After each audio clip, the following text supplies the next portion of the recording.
Hello and welcome, Xbox Nation. You are the first to see the new opening for the Xbox Factor podcast. Of course, I am one of your hosts, MrBooMStickXL, and we are giddy. We are excited. We are just bursting with I don't know, excitement. I don't even have. I'm a loss for words, folks. I just picked up my Xbox Series S and my Xbox Series X, and I am currently downloading some games. We're going to get into what we played first, what we want to play next, the settings, how quick and easy it was to set up, what our experiences were picking up this console, and so much more. Let's get into, of course, the introductions, and we're going to start with the co-host, with the co-most. He's also one of the cogs that keeps this show running each and every week. Please welcome the very tasty Zemi Games. Man, I am super excited to be here, but I am just eyeballing Assassin's Creed Valhalla, just installing on my Xbox right now. Or downloading on my Xbox. I cannot wait to play that, man. But I'm super excited to be here. It's launch day. I think 3 of us have the console. 2 of us are, I think, shortly going to get it whenever it comes into the mail. And man, this is absolutely fantastic. Yeah, it is an exciting day. So far, everything went off without a hitch. I don't know how many people actually use the app, on your phone to set up your console, but my God, it went so easy and so fast, and it was incredible. I mean, like I said, the tech geniuses that put this thing together, where setting up your console is as easy as clicking the Xbox app. Immediately, flash the code, you put the code in, you scan the QR code, and you were gone. All your settings are ready to go. All of your internet connections are there, ready to go. It was incredible. So let's continue, of course, with the introductions. Now, granted, this is a smaller panel. This is a panel of gamers that wanted to be here, and we're hoping that we can get a big turnout to celebrate this particular launch day with us. Next up, you know him as someone that has made his appearance not only on this show before, but he has been doing his own channel for quite some time, and honestly, it is a channel that I highly recommend. Please welcome Sean D. Hey, what's going on, everybody? I'm not currently looking at a game on the TV, but I am currently looking at my console still in its box, and I so want to just while everybody else is talking, be setting it up. But I'm going to restrain myself for the show. I can't wait to talk about it though. Yeah, it's good. I can't wait to hear everyone's experiences, hopefully that people have some funny stories, and we're gonna get into what we're excited about, what we anticipate from Microsoft, and we're gonna get into the weeds of things, folks. We're gonna talk about how a no big first party AAA banger. Does it hurt the console launch? Does it highlight some of the other titles? Does it matter to you? We're going to get into a lot of stuff that's going to fill up 2 hours. And again, we're going to be celebrating together. Hopefully we can get a guest or two to pop by that maybe wasn't on the docket. And I'm actually working on that behind the scenes. We can get a couple more guests in Our here. holiday gift guide is here. Uh-oh. My bad. No problem, brother. No problem. Well, listen, next up, let's talk. Let's bring John Wolf into the conversation. John, you are relatively new to the community. You've been on the show a couple of times, and you've made an impact, especially talking about how you have something unique with comics, where you send your books out to get formatted into these incredible pieces of artwork. Welcome back to the show, dude. Thanks, Boom. Guys, just when I thought I couldn't get more excited, Boom, you hit me up with that new intro. That thing got me pacing back and forth here in my room, dude. Jesus Christ, that was awesome. Guys, I got the system this morning. I set it up quickly, tried it out, and I'm so excited to talk about it. I feel like a little kid right now. Yeah, I mean, listen, it's like Christmas for us, folks. It's Christmas for gamers. If you are getting a PlayStation 5, then it's going to be Christmas all over again on Thursday. But today we are celebrating Xbox. I was extremely fortunate to get my hands on both consoles. which is fantastic. One is for the room, obviously, and one is for the living room, and that is the X. And I have it hooked up to my TV that's only it's less than a year old, and it has all the bells and whistles I could want. So I'm looking forward to seeing what Valhalla and Dirt 5 and a few of the others, especially Watch Dogs, which we saw some video of the ray tracing, and my God, that game looks incredible. But let's introduce our last panel member. Now, you know him as someone that has recently joined the Xbox Factor team on Thursdays, and he made his way to come here today to hang out, celebrate with us. Please welcome 3-Bit. What's up, dude? Hey, man, I am anxiously awaiting for my Series X. I'm like looking out the window. I'm like ready to attack the postmail driver safely with social distancing. But yeah, I'm really excited and glad to be here. This is like a celebration day, so where everybody can celebrate this new console coming out and just have a good time. And glad the community is here, and I'm just ready. And eventually, we got to talk about some comics, man. We got two comic guys in here. Yes, talk about some comics eventually. For sure. Absolutely, man. Absolutely. Well, yeah, definitely for sure. But first of all, let me thank a couple of folks that not only were here early. Hank Dank is currently driving down the highway, and he says, I'm going to have to pull over to see if he can snatch up a console in like 6 minutes. Hopefully you do get your hands on one. I know that Best Buy, at least by here in New Rochelle, had about 150 of them. Now, I don't know if they were all pre-ordered or not, but yeah, they had. And my brother, who lives in Jersey, was telling me that they had about 350 of them there now, and it was the biggest Best Buy in his area. So Best Buy seemed to really rake in the Series X, and they are a big electronic distributor. So if you didn't get it from GameStop, you might want to see and reach out to maybe Best Buy and see if you can order it there. I know that late last night at past midnight, GameStop made bundles available, and their bundles were very pricey. They were upwards of $800-900 bundles, which included, of course, I believe it was a 2.0 Elite. I believe Gears of War and Valhalla and a few other of the games were involved. And again, some people don't, you just want to buy the console because you might have bought these games digitally, waiting for the X. So, I mean, obviously, if you didn't want to get physical copies of games, then it probably wasn't going to be for you. But, let's get into what our launch day looked like. How was it picking up your console? Zemi, I want to go to you first, brother, because you have an interesting story. You obviously had your console in hand. It's home. It's safe and sound. You're safe and sound. That's the important part. But you had some worries for a bit. I did. So I went to bed last night at 9 p.m. Woke up, this morning at 2 a.m. Turned on my phone, was just scrolling through it, looking at, Instagram, all that different stuff. I started thinking to myself, what if the store manager got robbed last night while he was closing? What if somebody went in that store and stole all of the Xboxes? And I started having a little mini panic attack. I'm not gonna lie. It's Christmas.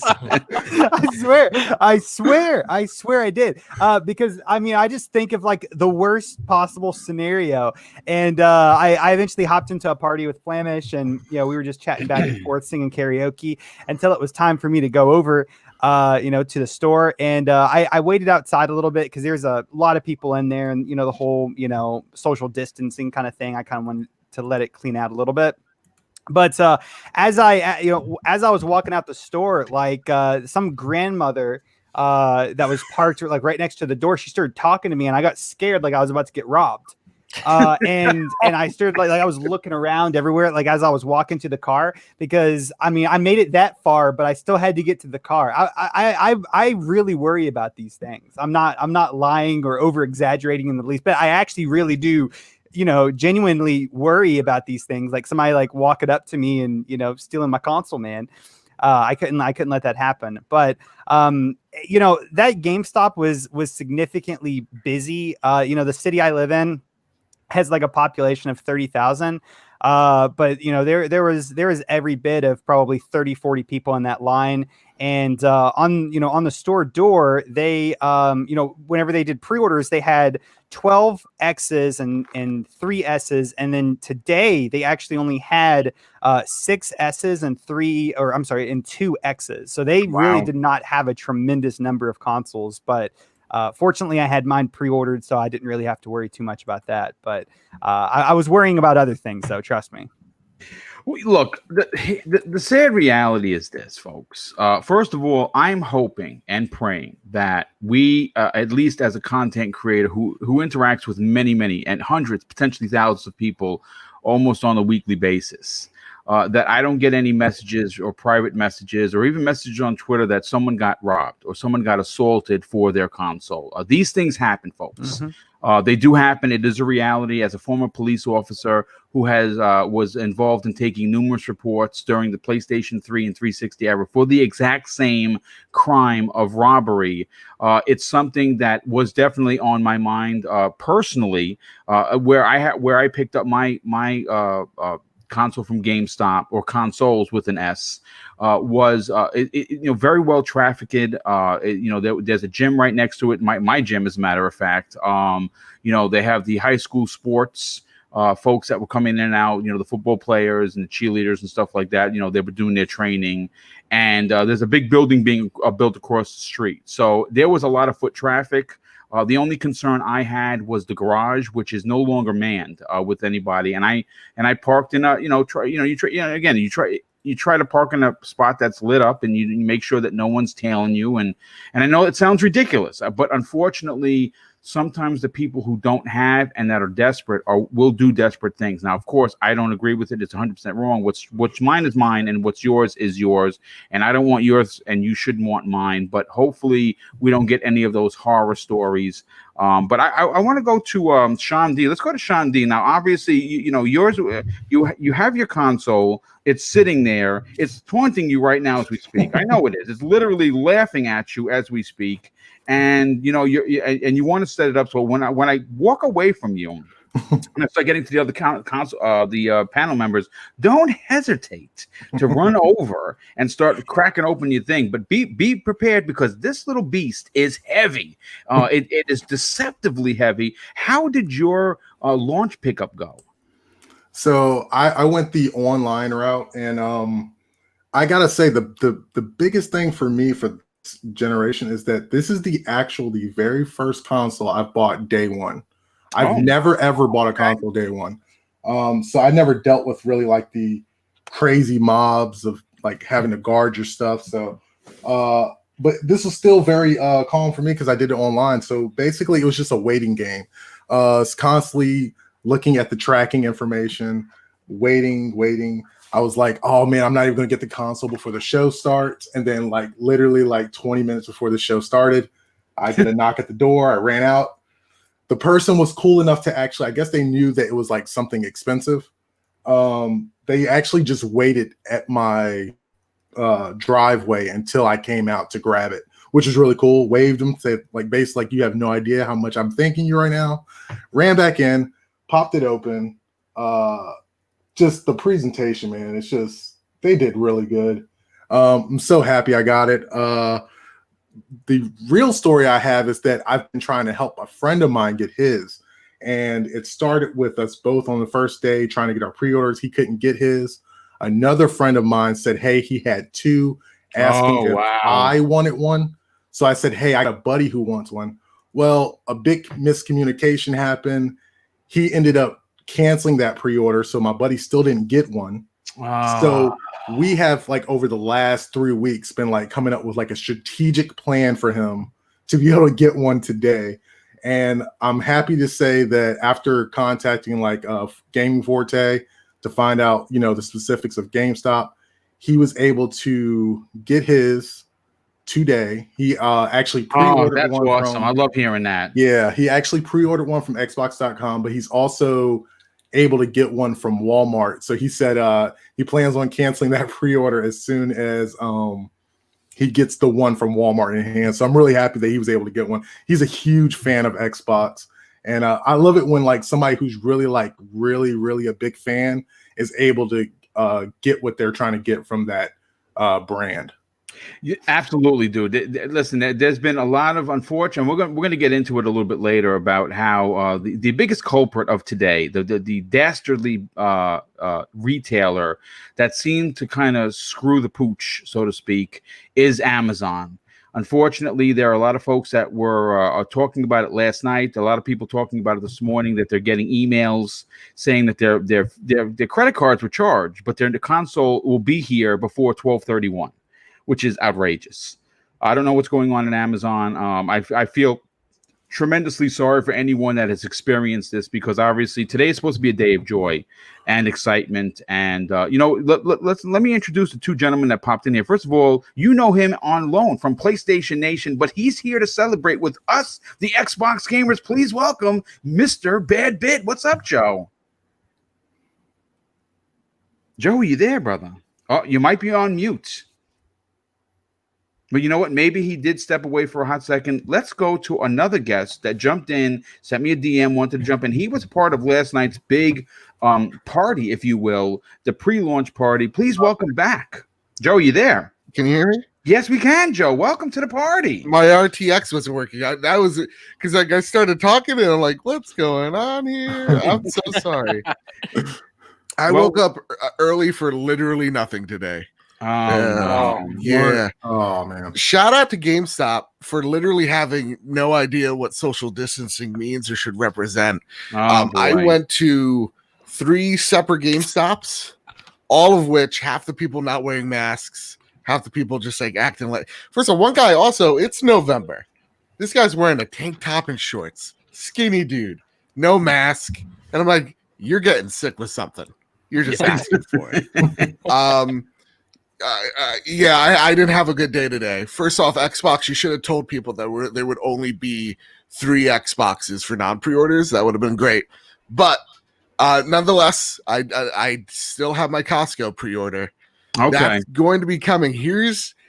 Okay. Now here's the dilemma of me. I forgot, and this one's solely on me and not a mindless corporation. I forgot to cancel my Xbox Series S pre-order from Amazon UK. So I got charged that shipping. It'll be here on the 16th. Fine. That one's on me. Costco, shout out to them. Just shipped my Xbox. It will be here. I'm not kidding you. November 12th. Oh, wow. What? Yes. So I obviously PS5 is going to take priority on that day. For good reason. Obviously, that's your bread and butter, brother. Exactly. I'm making content. Right. But here's the thing. Now here's the biggest kicker. I just got a text from DHL. First off, I didn't even know these people are still in business. You know, it's funny you should say that. My wife and I, not Xbox related, had an issue, and we did not know that they were still a service in business. Yeah. And so here I am. I just got a mystery text going, because usually I think they're like for like more expensive. Yeah, because like they're just like your shipment from Amazon. And it's DHL of all places. And I'm thinking that this is maybe a high class, like this for expensive stuff. So maybe it's a mystery Xbox. But I'm checking my Amazon right now, Boom. Nothing. What are they shipping me? I don't know what this is anymore. Oh boy. I don't know what's going on today. So I've had 3 hours of sleep. I'm a little cranky boy, but I'm here to live vicariously through you guys, because it's an awesome day for Xbox folks. So shout out to y'all, because it's awesome seeing everybody like opening up their boxes or like posting pictures of their boxes. This is what gaming's all about, man. The celebration of games. So yeah, well, you know what it is. The games are important, but I think the people. I think that the fact that we have 7 people here, right? We have 7 people here that are all excited. Unfortunately, Joe, you didn't have a great day so far, and that sucks. Hopefully, we can, they maybe they get it tomorrow. Maybe they're pushing the envelope to get these consoles, and you never know. But if it comes on the 12th, would be crummy. It's definitely going to get set up on the back burner of you doing your PlayStation 5, because obviously that is where you're most excited for, and for good reason. There's a lot to be excited about for games in general. But Everborn, welcome to the party, brother. Did you get your Series X? Hey. The answer to that question is not yet. Okay. And then the second answer is which one of them, right? Because as you know, yeah, yesterday I told you guys I ordered 4 of these things, 2 S's, 2 X's, but if as we all know, one of the best follows on Twitter is Wario64. Yes, And indeed he is. He let everybody know last night that the Microsoft Store had more available. So I ordered another one in case anybody couldn't get one. You know, they can reach out to me. That I ordered one as charity, not to give away, but you know, to sell at cost for anybody who couldn't get one. So when that ships out, I will let everybody know that didn't get one. So that being said, I know we said that Amazon was terrible, but I want to give a special shout out to Best Buy because they still have not shipped my Series X yet. Oh my God. And my Series S, I got a notification today that it will be delivered tomorrow. Now, I'm not crying about this because right now my Series X and Series S from the Microsoft Store are on a FedEx truck. Apparently, I'm the last delivery. I don't know, but I haven't gotten it yet. So I'm just watching everybody open their things. And I know I'm in Yonkers, and they said it was in Elmsford, and it's on the truck for delivery. So we'll see when it gets here. Dude, my PS5 is in Elizabeth right now, Elizabeth, New Jersey, and it's been like because like Sony hasn't like verified to FedEx you could ship these. They haven't allowed it yet, so it's been sitting there on a shelf somewhere, cold and alone, for like 3 days now. Cold and alone. That's poor PlayStation 5. Yeah. No, but that's the thing. Like, I didn't put on the camera today because if the bell rings at any point, you're definitely running. I'm jumping down the steps. It's not even a joke. Well, listen, don't hurt yourself. We don't want an injury to go along with your Series X opening of the box. But so hopefully I can get it while we're on the show. That would be dope. I'll show it to everybody when it comes here. So I'm keeping my fingers crossed. Yes, indeed. Well, look, Joe, you have something. At least you have an Apple laptop. I don't know. Like a MacBook. He's on mute again. He's definitely on mute again. Oh, bitch. Thank you so much. I was saying I'm internet sleuthing to find out what's going on with this package. I'm gonna find out on air. What is this mystery package? I don't know, but you know what? Let's bring John Wolf into the conversation. John, you have your console, and obviously you're super excited like everybody else. How did your launch day go? Were there any trials and tribulations? No, not at all, Boom, and Joe, and dude, I'm sorry that you haven't had any luck getting your shipment yet. It sucks, man. But this morning, I literally sat up like the Undertaker, okay? Literally sat up next to my wife. Eyes rolled back and everything, Undertaker style. I got up, I like at 6 o'clock in the morning like a bullet. Took a shower. I got the vibes going. I got in my car. I put on that DMC5 Devil Trigger music, and I rode out straight to the mall. Okay, and I knew I was there super early because I got there around I want to say 6:30ish or something. And I'm like, you know what? I know I have mine pre-ordered. I have it paid off. The manager there, super nice. She told me, don't worry about it. You're going to have your system. But like Zemi, there was something telling me in the back of my mind, don't trust these people. Okay, because when you're no. I yesterday I went and paid off the rest of my console because I didn't want to deal with it today. And I was asking the manager, I was like, so you guys are gonna have my console here tomorrow? They're like, yeah. I was like, yeah. There's no chance you guys are gonna like accidentally sell it or anything. Like it will be here. He's like, sir, I 100% promise you, you've already paid for it. It will be here for you and only you. And I was like, thank God.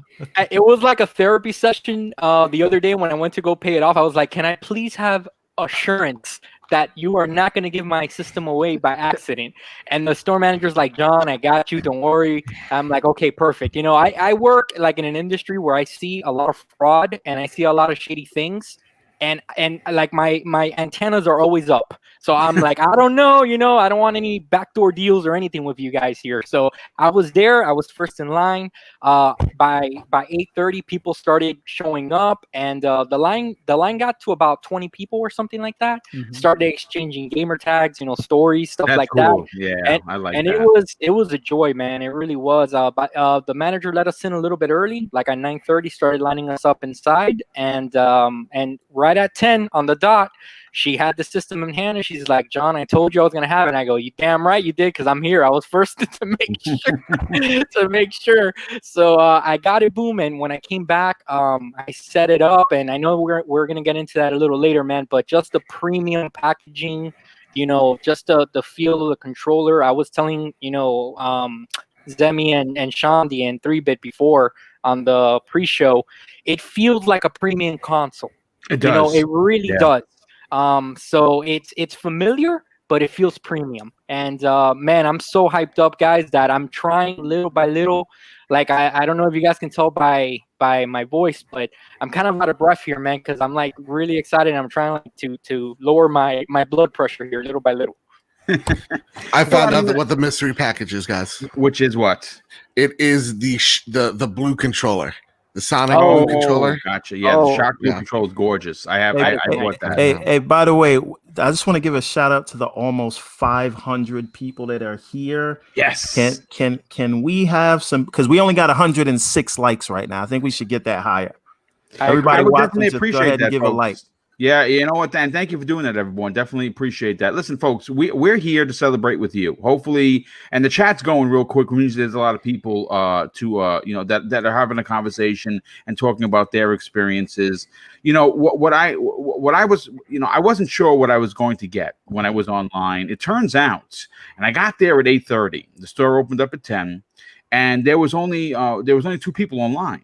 One of the dudes, you know, we exchanged gamer tags, and we were talking the last time we did when we lined up to pre-order it. And there was one kid that was there hoping that the store got in extras, and they didn't. So he wound up stepping off. And throughout the next 90 minutes, I want to say maybe about 10 or 15 people came up, and the manager had gotten there early, and everyone's looking for the paper at the front of the GameStop to say how many extras did they had. And unfortunately, people were turned away. Again, this is why you gotta get out there and you know, and reserve these consoles. First of all, before we get on to the next topic on what we played and what we intend to play, I gotta thank some of the super chats that have come in. There's been quite a few of them. I want to thank everybody for the extreme generosity that continues to come in. The first one came from Hank Dank. Now, Hank Dank, I can't see it. I actually read your other one where you were on your way. So I want to thank you so much for the $5 super chat that you dropped earlier before we even went live. So thank you, Hank Tank, for being here. Keith J drops a very generous $2 super chat. Says, "Hey, Boom, unboxing mine as we speak." Yeah, hopefully you are enjoying the premium packaging. That's the real key. When you open up this console, when I got it home, first of all, I didn't expect it to be this heavy. I talked about that before. It shocked me on how heavy it was. But, you know, you get it home. It's sealed on 4 different places with very thick stickers. So you need a razor blade. You know, you're not going to pull these off with your nail, otherwise your nail is going to go with it. And I like that. The security measures of making sure that these are untampered is fantastic. But when you open this box, I got to be honest with you. This is, like, I'm not sure who said it before, premium packaging, folks. I mean, the presentation that went into the awesomeness. It was almost opening up, like, for me, listen, folks, I know I'm going to get a little ridiculous here, but it was almost opening up like a treasure chest. You open it up and there's the booty. There is the gold that you have been waiting for. There are the diamonds. There are all the emeralds and the rubies. And I felt like Link pulling out the Master Sword from one of these things. It was hey, hey, like them apples. Hey, like the little Zelda zinger in there. But yeah, I am really, really proud of what Microsoft that they made today into a celebration. And I think that it starts with the box. It starts with when you open that box, what is presented to you. And this screams, we love our fans and we are hyped to launch this new console. And it just was amazing. But let me go continue with the super chats. We have Andrew and Cullinane drops a very generous $5 super chat. Says, I may just have gotten the Series X on Walmart. When added to my cart, I hit the button so fast I don't know what it said. Waiting for the email now. Go, man. I hope that you get it, dude. Fingers crossed. Yes, absolutely. Eagles fan 76, another generous friend of the show. He drops an outstanding $5 super chat and says, Boom, picked up my Series X at GameStop at 10 a.m. here in Seattle, and I'm waiting for FedEx to drop off my Series S. Thursday is the PlayStation 5. I got lots to play, though. Yeah, indeed you do, and so do I. Nightwolf 3186 drops a very generous $5 super chat, and he says, unfortunately, I arrived at my GameStop this morning to find out that they only had 2 extra. Doesn't look like they have one until after the holidays. Actually, I have it on good authority, folks, that Black Friday, they're going to have both consoles at GameStop. Now, I can't say that for Walmart or Target or even Best Buy, but I do have it on good authority. That's not Forte. I got another connection that told me that it's going to be first come, first serve basis on Black Friday. So if you don't have a console, either of the consoles, and you want them, be at GameStop. And if you're one of the first, I would imagine the first 5, you're pretty much guaranteed to get one. That's just a little bit of a tidbit that I'm sharing with the community that I found out while I was there from a very, very close inside source that I trust. Now, again, you can always reach out if you buy from from GameStop and you know your staff, like I know mine. You can always grab their ear, grab the manager's ear, his or her ear, and say, listen, this is what I heard. Is there any truth to this? And they probably will be forthcoming with you because obviously they want to take care of the people that shop at their stores. I mean, obviously that is how you treat your customers and make sure that if they really want the console, they will step forward and let you know those little tidbits of information. So Black Friday, not too far away. And, listen, keep trying online today. Supposedly the X's and the S's were going to be made available throughout the day. Hopefully your favorite electronic distributor will have it for you to pre-order. Even if you get it next week, at least you locked one up. But let me continue. Hey, Boom. If you thought there are riots on Black Friday when like TVs go on sale. Yeah, wow. Man, order it online if you can, is what I'll say. And that is true. They are available today. Microsoft Store has had them. I got an extra one this morning. I've seen them go on in Walmart as well as Costco. So keep checking all your retailers, get your tabs open, and get your F5 finger ready because you will be able to get them today. They will be available. Yeah, no, and like I said, just keep checking, folks. Just keep checking. That's how I got mine from Costco. That's on the way, which is with the one that we're giving away. We have Percolator 9000 who drops a very generous $5 super chat. Says I got I got to my GameStop at 9:30 and they had 30 people waiting to try and get one, but they only had 4 systems. I heard. Oh wow, that's hopefully you were reserved. Yours was reserved, brother, and you got yours. Smitty Smith, our very good friend, bringing us back to church once again. He drops an outstanding $5 super chat. Says, not today on this day. The Book of X would not be denied. I got mine. Yeah, boy, the Book of X indeed. Midway 7 Monster drops a very generous $2 super chat and says, Zemi thinks it's the grandma for Watch Dogs Legion. That's hilarious. Hey man, look. I was walking outside the store. I was holding my life in my hands, and I was taking no risks. Granny's got a brick in that purse, man. Listen, I have not had I did not find the grandma yet, but I'm looking forward to. She's a dope ass character. Pixel Bit G drops a very generous $2 super chat and says 2 X's and 1 S all set to arrive by 8 p.m. Let's go. Yeah, hopefully that you get them, and that's awesome, dude. Congratulations.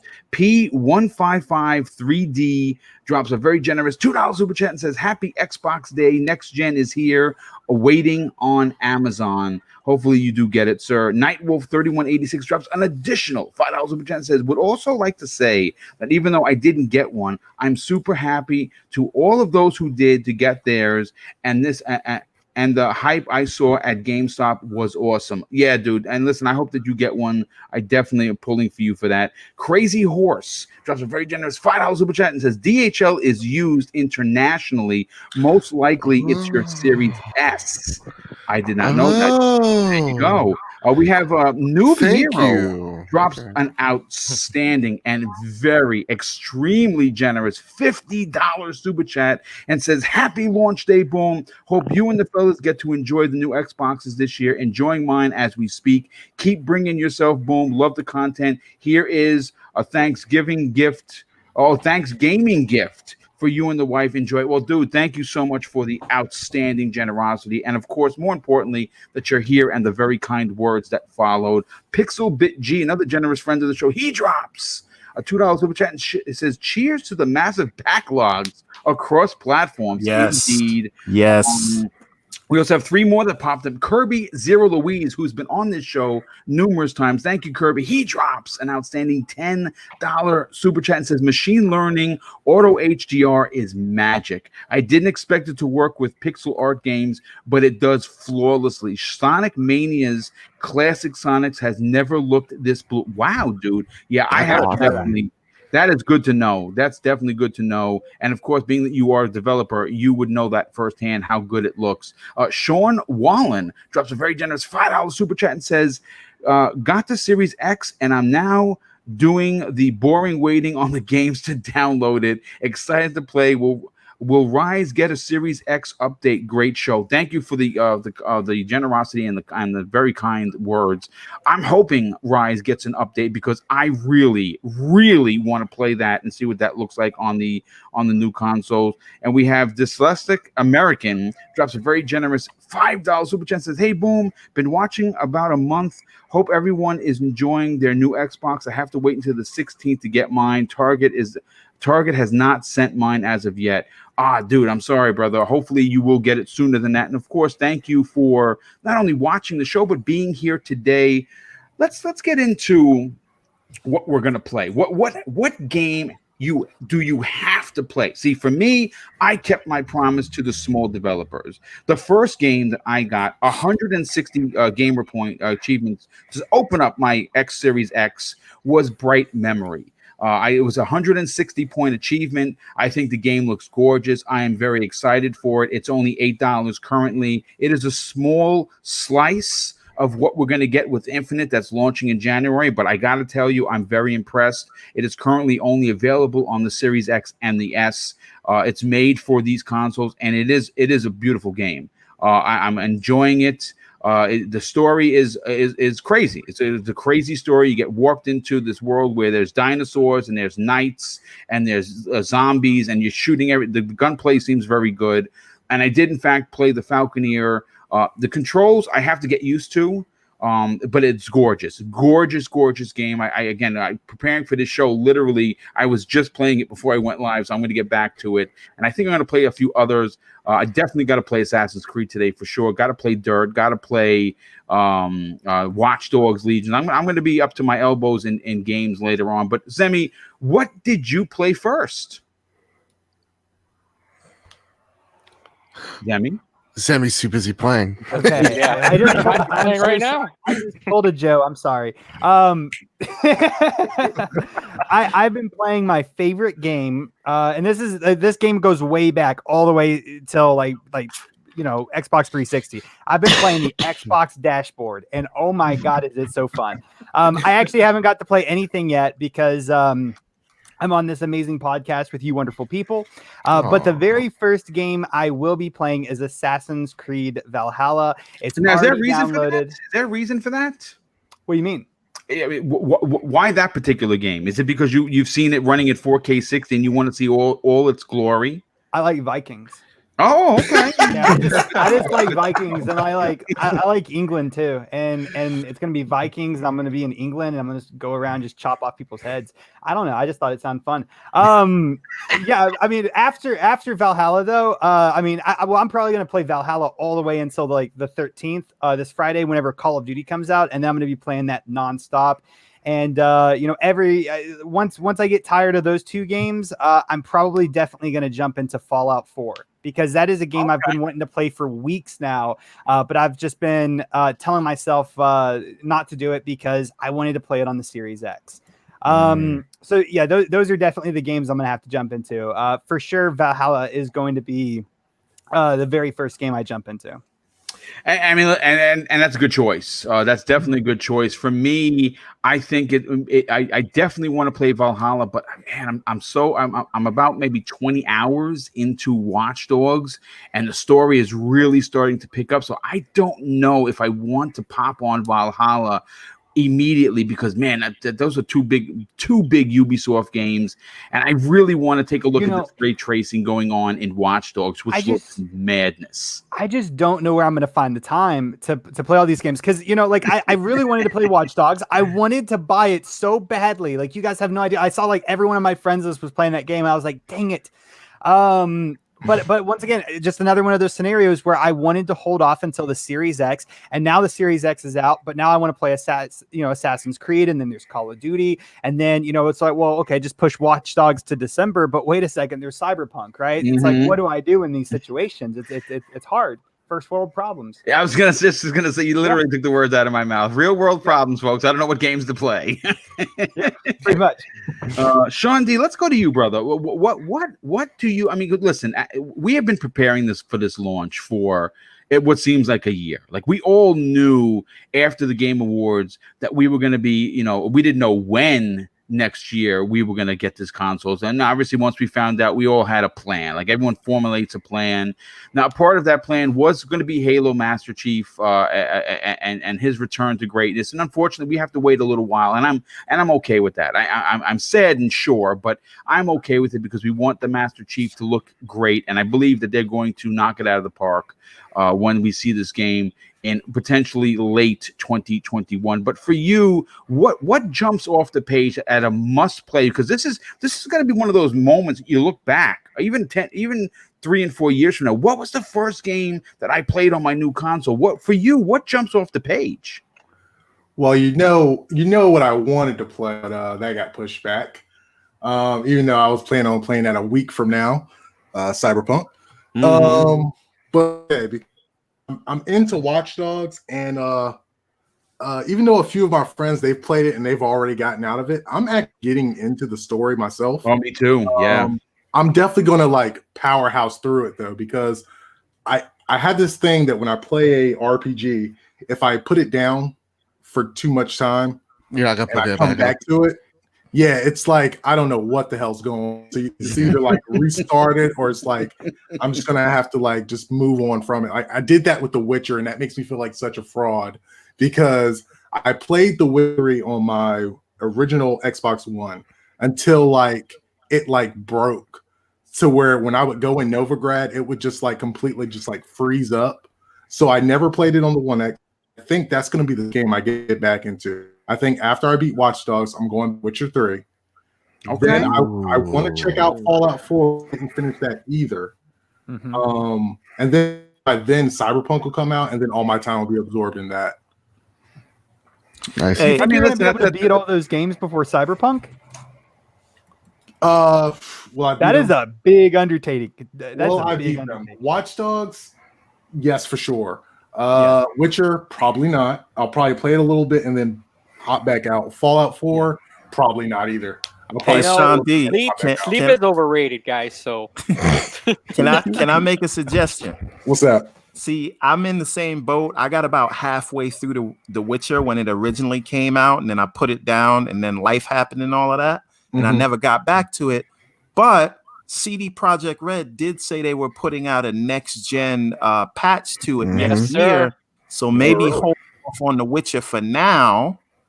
And then that'll give you more time to jump into some of the other ones, because that was one of the first ones that I wanted to play, but I said I'm gonna wait for that patch, because there's like my backlog is legion, so we're gonna wait, and then I'm gonna come to it after they put that update out. That's a great point. That's a great point. And I forgot. Is it when is the Mass Effect remaster coming out? That's coming out.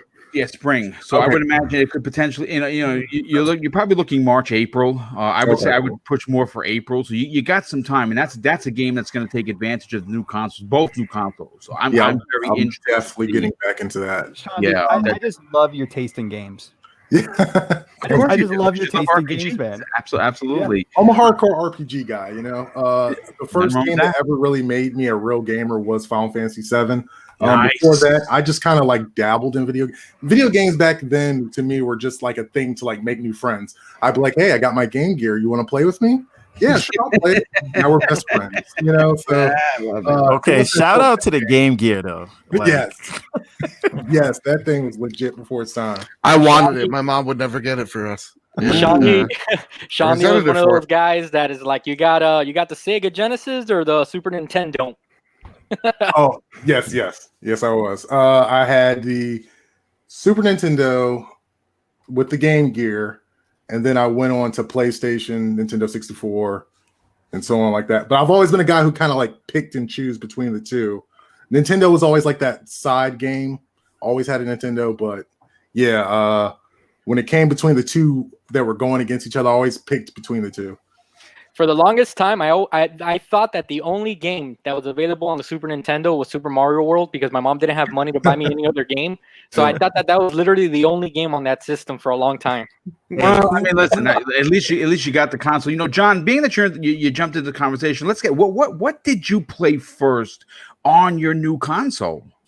Well, the very first thing I did, Boom, I set it up, obviously, just like everyone else. And I started installing Valhalla because I bought it on disc. I wanted to feel retro that way, I guess. So Okay. I bought it on disc and it started installing. And right away, it was ready to go. I was shocked. I'm like, okay. So the first game I initially wanted to play was Devil May Cry Special Edition. But since that was downloading, and I'm not too sure yet if the upgrades are there yet. I'm not sure. I have to read into that right now. For Valhalla?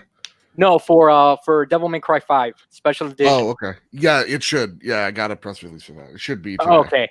Because that's initially the first game I wanted to play, but to try out the system, I wanted to play something before coming on the show to get you thoughts. So I cranked up Valhalla and I played about half an hour. And without giving spoilers away or anything, man, the beginning it really draws you in. It's wait until you guys play it. It's pretty cool. So so that's the first thing I played. But to shift gears a little bit, I'm actually in celebration mode. So today I'm actually gonna do something a little unique, at least to me. The build up to the Series X Boom has meant so much to Xbox fans like myself and to everyone here, obviously. I started downloading, or not downloading, but I started switching over from my external hard drive to the internal all of the previous generation launch games, as many as I had. So like Halo 1, I want to play it because I got that retro Xbox feeling today. I'm going to be playing 20 minutes here and there to see the HDR on Perfect Dark Zero. I know it's not the greatest game in the world, but I'm feeling very retro today. So Here's the thing, but it's a good game. Yeah, I mean, I put hundreds of hours in that game. Yeah. So I mean, I'm not gonna go deep in them, but I want to play the first original Halo. Give it. It's my way of celebrating the Xbox brand to myself. So I'm gonna be playing Perfect Dark Zero. I'm gonna be playing Halo 1. I'm gonna be playing probably I forgot what else I have downloading there in the background, but I want to go across generations because I'm 38 years old. Okay, I've been gaming since I was 9-10 years old. We forget the leaps and the bounds that we've made to get here today. And when we start complaining, when I hear people complaining, oh, there's no games to play, there's no launch titles, all this stuff, it's just noise, man. And guys, just enjoy the ride. Enjoy the ride. Like look at what the Xbox brand is delivering today. Look forward to what PlayStation's bringing on Thursday. They're bringing the fire, man. And as gamers, it's time to celebrate.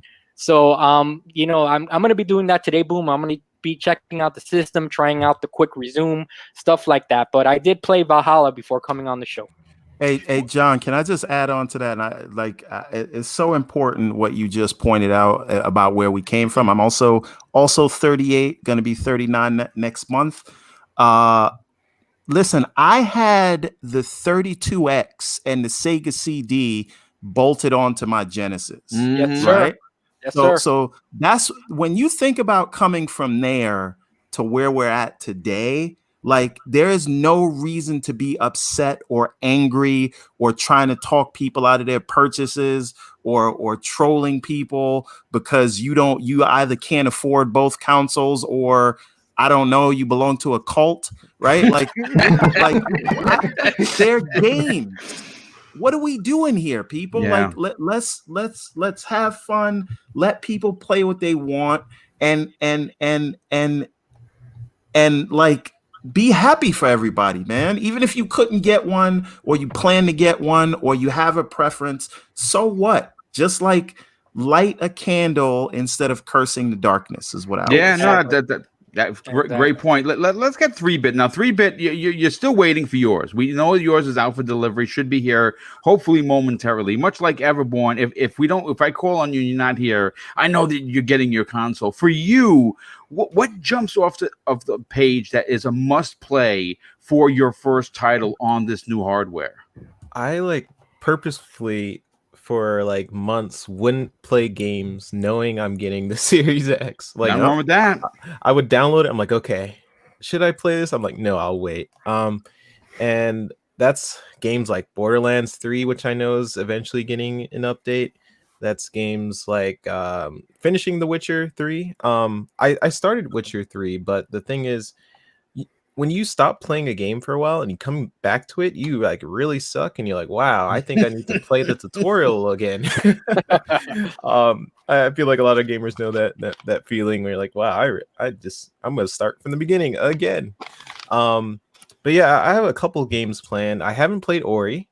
I really want to check that out. I know the new Call of Duty comes out in a couple days, so I will be playing that. But Watch Dogs is the one I'm really looking at in terms of seeing the differences with the ray tracing. I'm really excited for that game, and eventually Valhalla. I have the same thing with you, Boom, where that game is I know it's gonna be long. It's gonna take my time, so I want to get through Watch Dogs Legion first, so that way, you know, I feel like I can finish that game quicker. Maybe I don't even know if that's true. I think it is, but I feel like I can finish Watch Dogs first and then jump into Valhalla. That's what I'm thinking. Yeah, I think that's actually what I might do as well. I mean, obviously they're both massive games.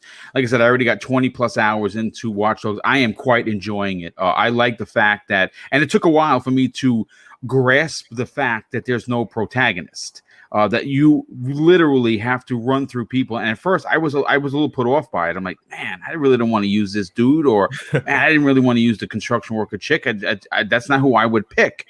And then after playing a couple of missions, I was like, whoa, wait a second. This is kind of dope, man. I could see someone, you know, in the middle of the street, tag them, add them to the roster, and then do a side mission and get them on the crew.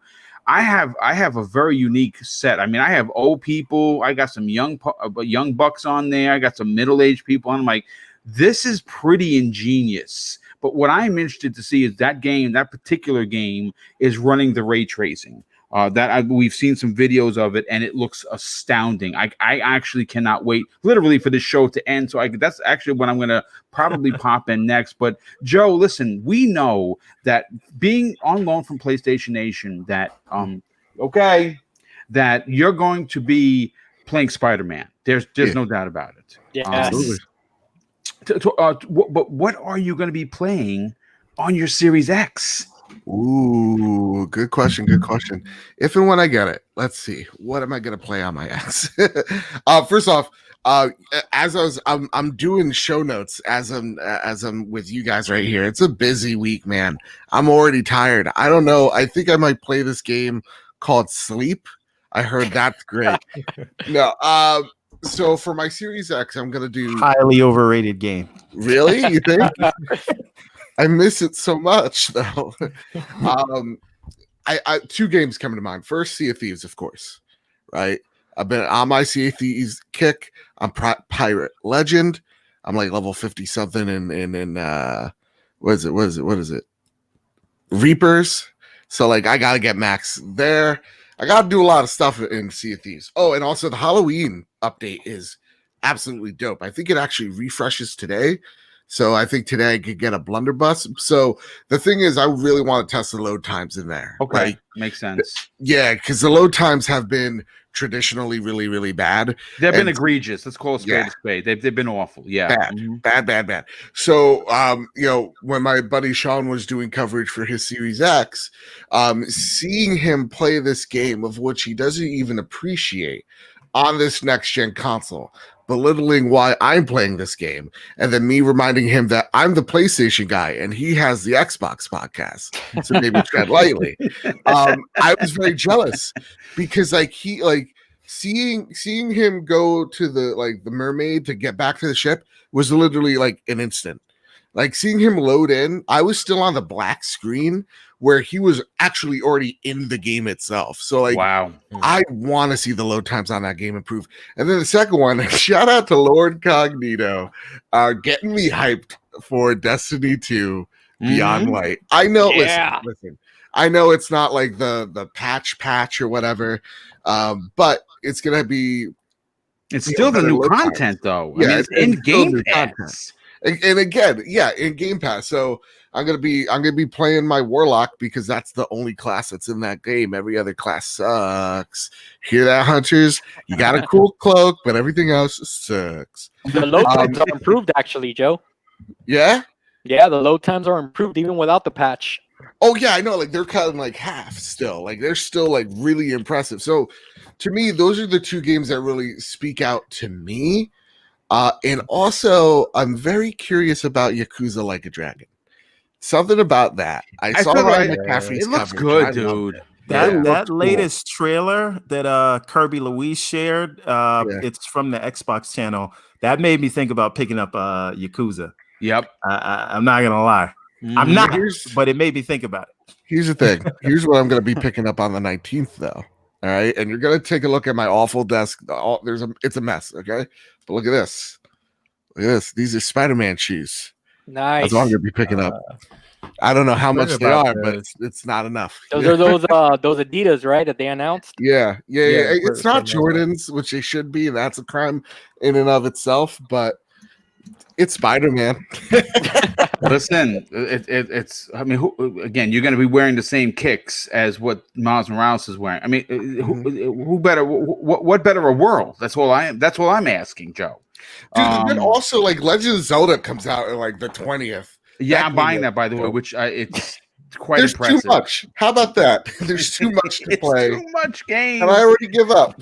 yeah. And of course, I have Pikmin, which I picked up. Which again, it's a re-release, but I like Pikmin, and it's in a wrapper, and it's probably going to stay there for quite some time. Unfortunately, also the Halo MCC collection. I just thought about this has the upgrades. So very nice. Wait, does Halo 5 have an upgrade? I don't know. I know that they so. talked about it. How did I forget Gears Tactics? That game looks dope as shit. Yeah. Oh my God, I got to try that too. Jesus Christmas. So awesome. So many too many games. So many things, man. I choose to play nothing. Too many games. Literally. Listen, just by any chance, did I Everborn, did I get you on what game you're going to play first on your console?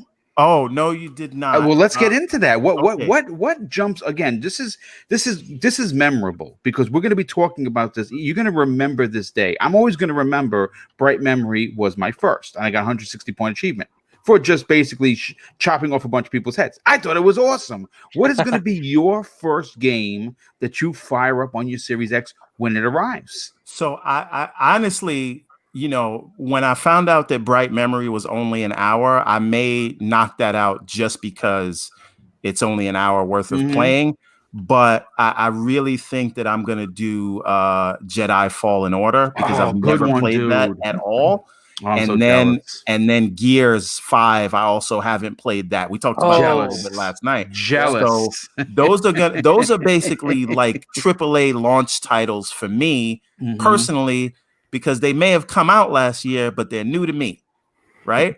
And the other thing is, after I finish those two, if there is time left, I want to check out Valhalla, and then we'll be at December 10th because I don't think I'm going to get past 3 games in a month. But the other thing is, I want to see Watch Dogs, but I don't care about the game. I have to ask myself, do I want to spend $60 only to see what the ray tracing is like?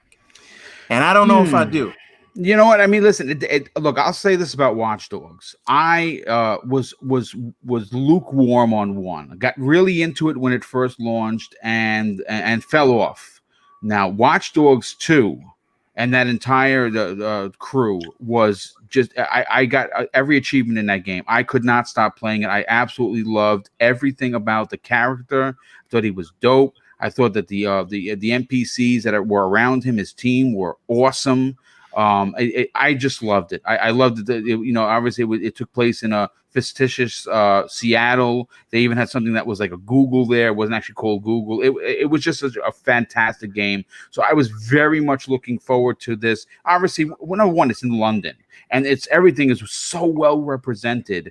But then I was like, again, I was a little on the fence about, anyone could be in your team. And I got to tell you, dude, that game, the combat is strong. The gadgets are absolutely amazing. And really the fact that you can, of 9 million people, they quoted that you could potentially recruit onto your team. It's an epic adventure. If you like the Ubisoft formula, like there's certain missions you have to get to, there's certain things that you have to do. The Ubisoft formula. If you like it and you enjoyed like tech, like Splinter Cell-esque tech, I think you're gonna dig the game, dude.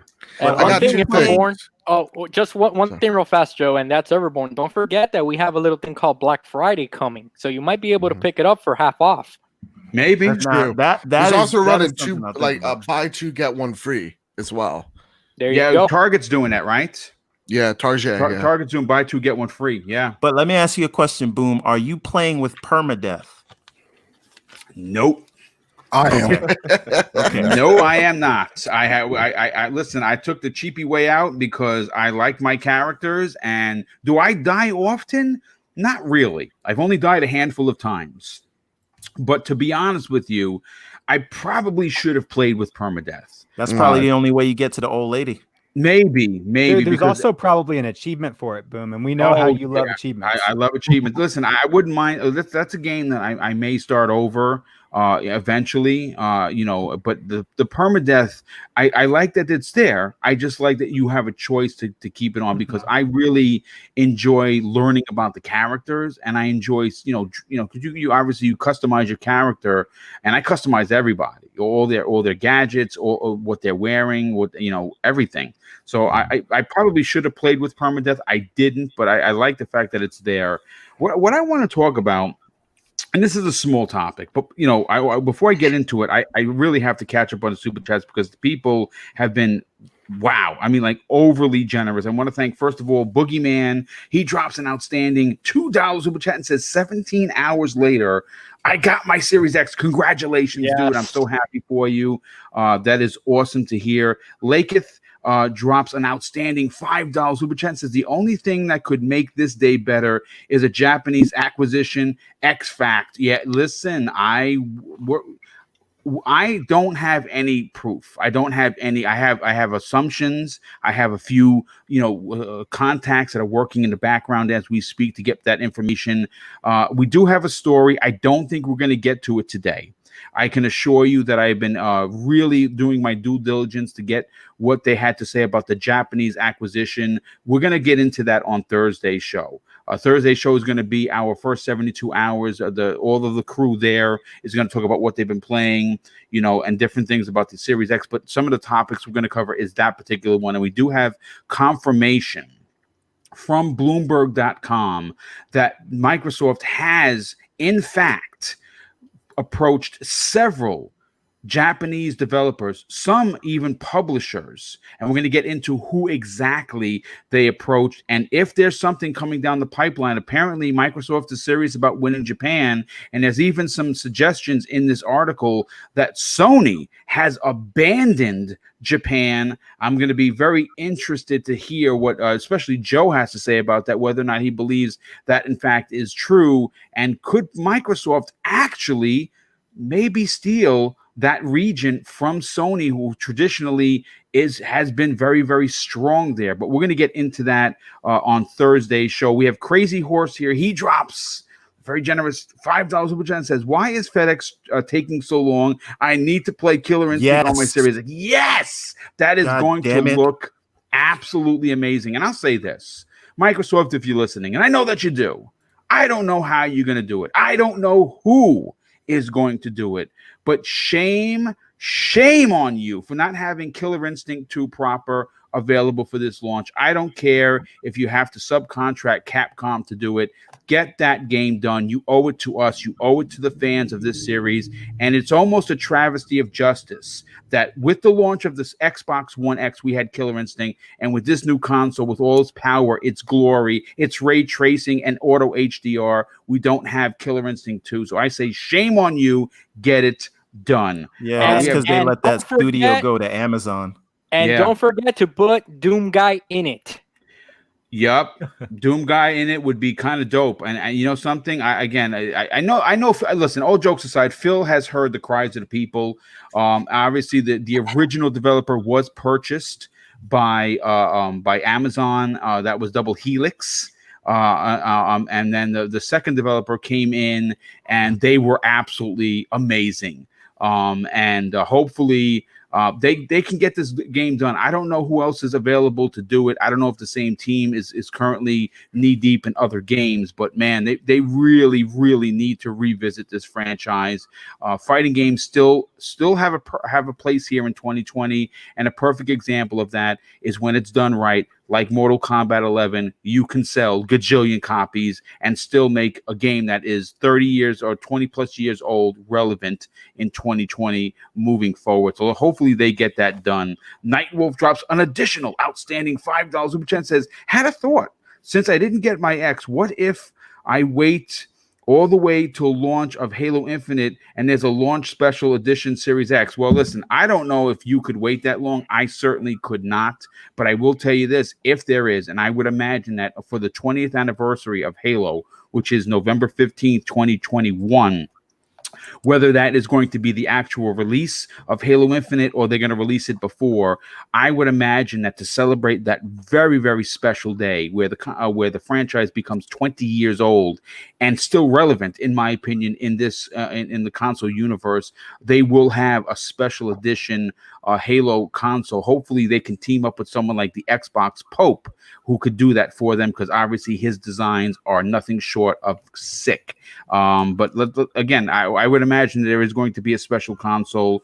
We have Skywalker UAV1 drops a very generous $5 Super Chat. It's just picked up the Xbox Series S from the PX. Tax-free. Unfortunately, the Series X was sold out. Happy launch day. Well, listen, dude, you know what? Hopefully, if you do, at least you got one. I have the Series S2. It's not out of the box yet. I'm going to be setting that up as soon as I'm done with the show.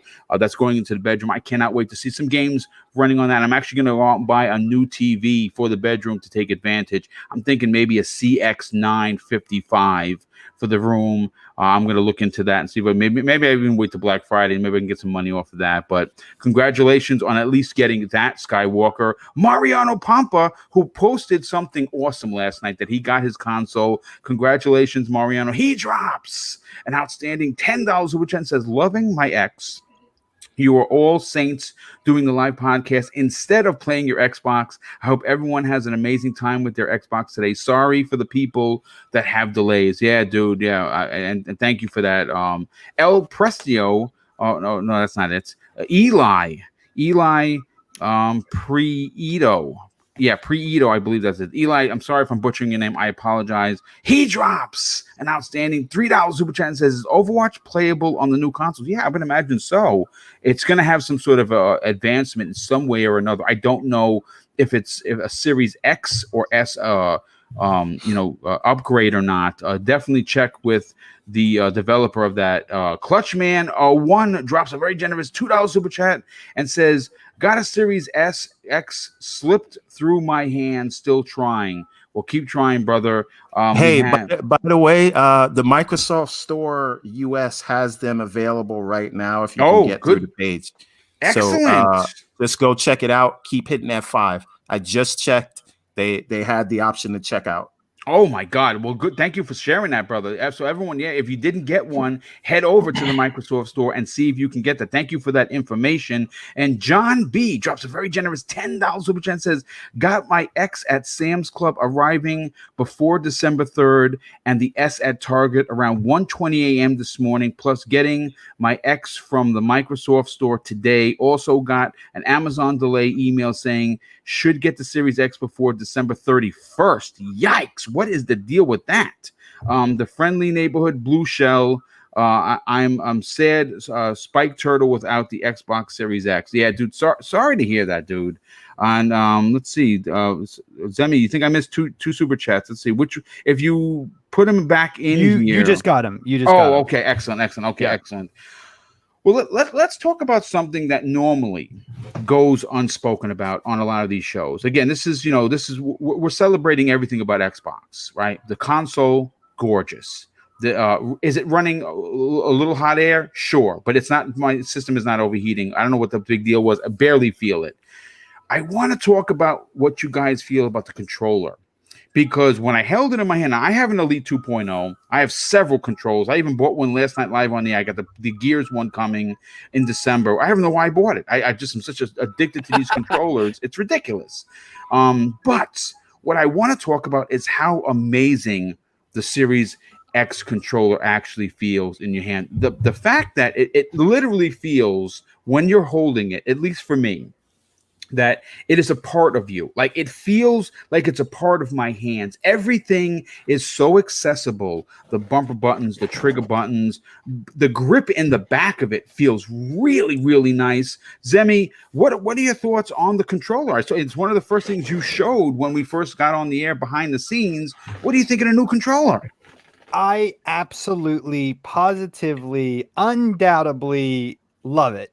I love the textured grip on the back and kind of like on the sides of it. The triggers feel really, really amazing. The bumpers are great as well. I haven't actually used that share button. I have not even pressed it once, just to show you like all that I've really done with this console so far.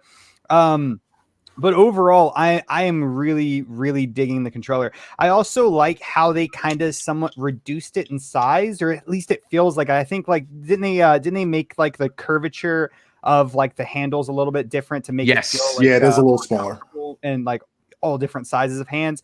But yeah, I mean it feels a little bit smaller in my hand, but it's wonderful. It obviously is not as big of a change as what Sony's doing with their controller, which I'm really excited to one day hopefully experience that as well. But I think that they made all the changes that they really should have made. I can't personally think of anything that I would want on just the basic run of the mill controller that millions of people are probably going to opt to use. I mean, of course, I could say, I wish they would have put an Elite controller in the box, or something like that. But of course, they couldn't have afforded that. But this controller is really, really nice. I like it. I also pre-ordered the charging, like the plug and play charging cable thing. Nice. Because once again, I do believe that Xbox has some shady deal with Duracell. They won't put the battery in the controller. I wish that they would do that, but I get it. Choice, some people don't like that. And that's a great thing that Xbox does with this controller as well, is that you have the choice of buying the plug and play like I did, or just popping in batteries the way that you want. I think it's a fantastic controller, and I can't wait to press a bunch of buttons here in a few hours, or here in about an hour whenever I start playing Assassin's Creed, man. Yeah, I mean, look, I'll say this: the playing chart kits are worth your money, yes. Because obviously you just literally put the rechargeable battery in there, you close it once, and whenever you see the thing pop up on the screen that your battery's getting low, you just plug it in, I usually do that before I go to bed. Like if I'm playing a game like Watch Dogs, and I know I've been sitting there for 3, 4, 5 hours sometimes, I'll just throw it in for a charge before I go to sleep, and then when you wake up in the morning, it's done. And I like that. I don't necessarily mind the batteries per se, but I'm not a battery user. I like the rechargeables better. They also have, I ordered like 4 of these. They have a charging base that comes with the battery. Yes. So you'll just sit it on the base. And this is from Microsoft, like not even a third party. I ordered those along with it. Who else is getting the expansion cards? The 1 terabyte. I got two of them coming. That's coming today too. I'm not going to get one yet. I'm gonna wait until they come down in price because I just I do not blame you. $20, man. That's a lot. That's half the price of the console. Almost. I'm not gonna lie. I had it pre-ordered from Amazon and I wound up canceling at the last minute because man, $240, close to $240. I'll just transfer my games back and forth from just the like an external that I have. I just man, that's a lot of money. But as soon as they come down in price, I for sure am gonna get one. I've been back and forth. I had it on my cart. I canceled it. I put it back. I canceled it again. But I think I'm definitely gonna pick it up before the end of the year, though. I just want to recoup a little bit. Yeah, I did the same thing. Oh yeah, go ahead. No. I was just saying, like, be clear that when we talked about what our first games were going to be, there is a reason that I didn't mention anything that wasn't in Game Pass because I can't afford it at this point. These memory cards, charging bases, multiple consoles, OLED TVs. I'm done. Yeah, but you know what though? That's the beauty of Game Pass because that is something. And again, we've probably talked about it half a dozen times, maybe even more on this show, but. When you take a look, and this is not shade at Sony, but they have to be in the conversation when you go to pick up your your PlayStation 5 on Thursday, depending on which one you got. Like for me, I don't like to be cornered, so I'm not doing digital. So I bought the $500 box, right? And that's fine. That's my choice. I could have gotten the cheaper box, but I'd rather the ability to pop in a disc. That's just me, right? But if you buy 3 games on top of that console, understand that 3 games is like $220, folks. You know what I'm saying? $70 games that are never going to ever be a part of like the PS Now. And Joe, you understand that, but yeah, it's that is the power of Xbox Game Pass. And Everborn, you're a perfect example of taking advantage of that because you missed out on Gears, you missed out on Star Wars, and they're both in Game Pass, one through EA Play and one through actually Game Pass. On top of everything that's already in there, you don't have to buy a lot of games. You know what I'm saying? You invested your money in the boxes. You have several of them coming. You also invested, what TV you're going to use, but you don't have to worry about the games. And I think that really does get overlooked. But Sean D, let's get to your opinion on the controller. I'm not sure if you got a chance to actually open the box yet. Hopefully you did. What are your thoughts on it? Yeah, so I got the controller in my hand right now, and it's smaller, but it's not by much, which makes me happy because I am a guy with big hands, and when they were first talking about making it like smaller to make it more usable by people with smaller hands, I was like, hey, now. Don't mess it up for me, who already likes it. Yeah, but when I picked it up, man, it still fits like so well, if not better than it did before. I love the texture grip. That's like the texture grip on the back end. Like I have the Gears 5 controller, and so I have some of that. But this version is just it's like there's no slide. Like it's just a nice, comfortable grip. Yeah, I remember Dealer and Colt and Rand were talking about the D-pad and how you can hear that. Yeah, it is pretty loud. It is. It's loud, but the D-pad itself, like I can actually see myself using it now in a fighter. Like if I wanted to play a fighter on the console, I can actually see myself using this D-pad again because I've always preferred D-pad over sticks when it comes to fighters. It's a very mild improvement, but that's because Xbox kind of had the best controller before that. Like I know a lot of people are like, well, how come Xbox didn't do as well as or go as far as changing theirs as PlayStation? And I always thought like, well, that's because like whenever I hear people talk about Xbox, one of the big things they say why they play it is because they love the controller. Why would you change something to an extreme degree that people already love? So I'm glad they added the share button. I don't really see anything else that they really need to change as far as how the controller is. I have noticed one thing. So you can still use your old batteries from your play and charge kits. Yes. I have mine in now, but the backs will not fit on them. So you'll have to get they'll have to make. That's why I'm not sure. Like, are they making play and charge kits? Yes, they are making new ones. They cost $75, and you I would imagine they probably didn't sell out of those. I don't know. They maybe did, but then I'll have to go pick one of those up. But for now, I'm fine with just putting the battery in it and just playing it from there. But yeah, I'll definitely pick one of those up. But I just wanted to basically touch on that because I didn't want anybody to be like, oh, I could just throw my old stuff in and it'll click. No, the back piece itself just won't fit. Real quick, I want to just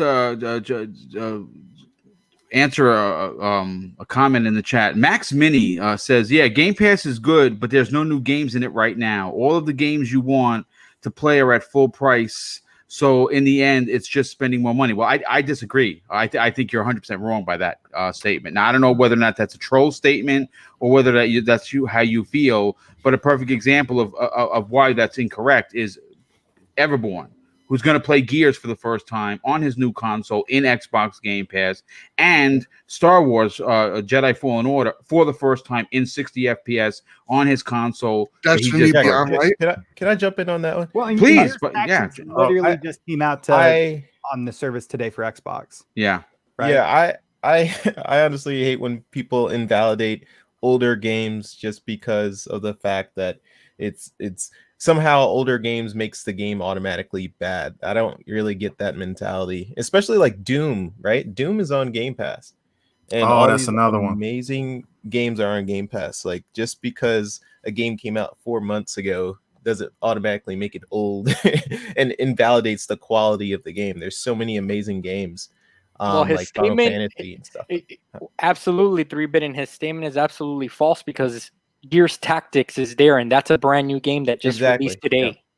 Yeah. Can I add on to that too? It's just sort of I when people say that, I gotta wonder if they really like care and respect games as a whole. Like, and I said this last night. Do you think games are disposable commodities that get thrown away, or are they art that should stay with us and last?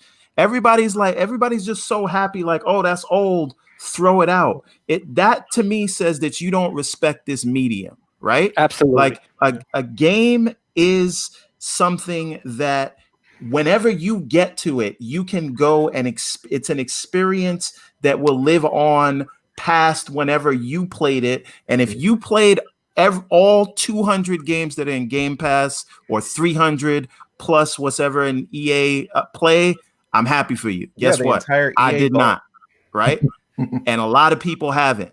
So $15 a month, and I'm already paid up until 2022, the end of 2022. Yeah. So cool. You like spending $80 for games? More power to you. Me, I'm gonna use that subscription, and every time a brand new first-party game from, say, I don't know, Bethesda or Obsidian, or when the Initiative game comes out, I'll be playing that for $15 a month. Have fun. You can buy a $90 game. Maybe that'll make you feel better. I don't know. Sorry. Also, if like real talk, I'm the type of gamer that I'm like, oh, old game's old. I'm that's I don't go back to games usually after I beat them or after a long period of time. There's few exceptions, but there is no argument here that Game Pass is the best value in gaming. And again, like, you have like Destiny Beyond Light, you have Gears Tactics right here to prove you're wrong. But not just that, you've seen they have bought 23 plus studios.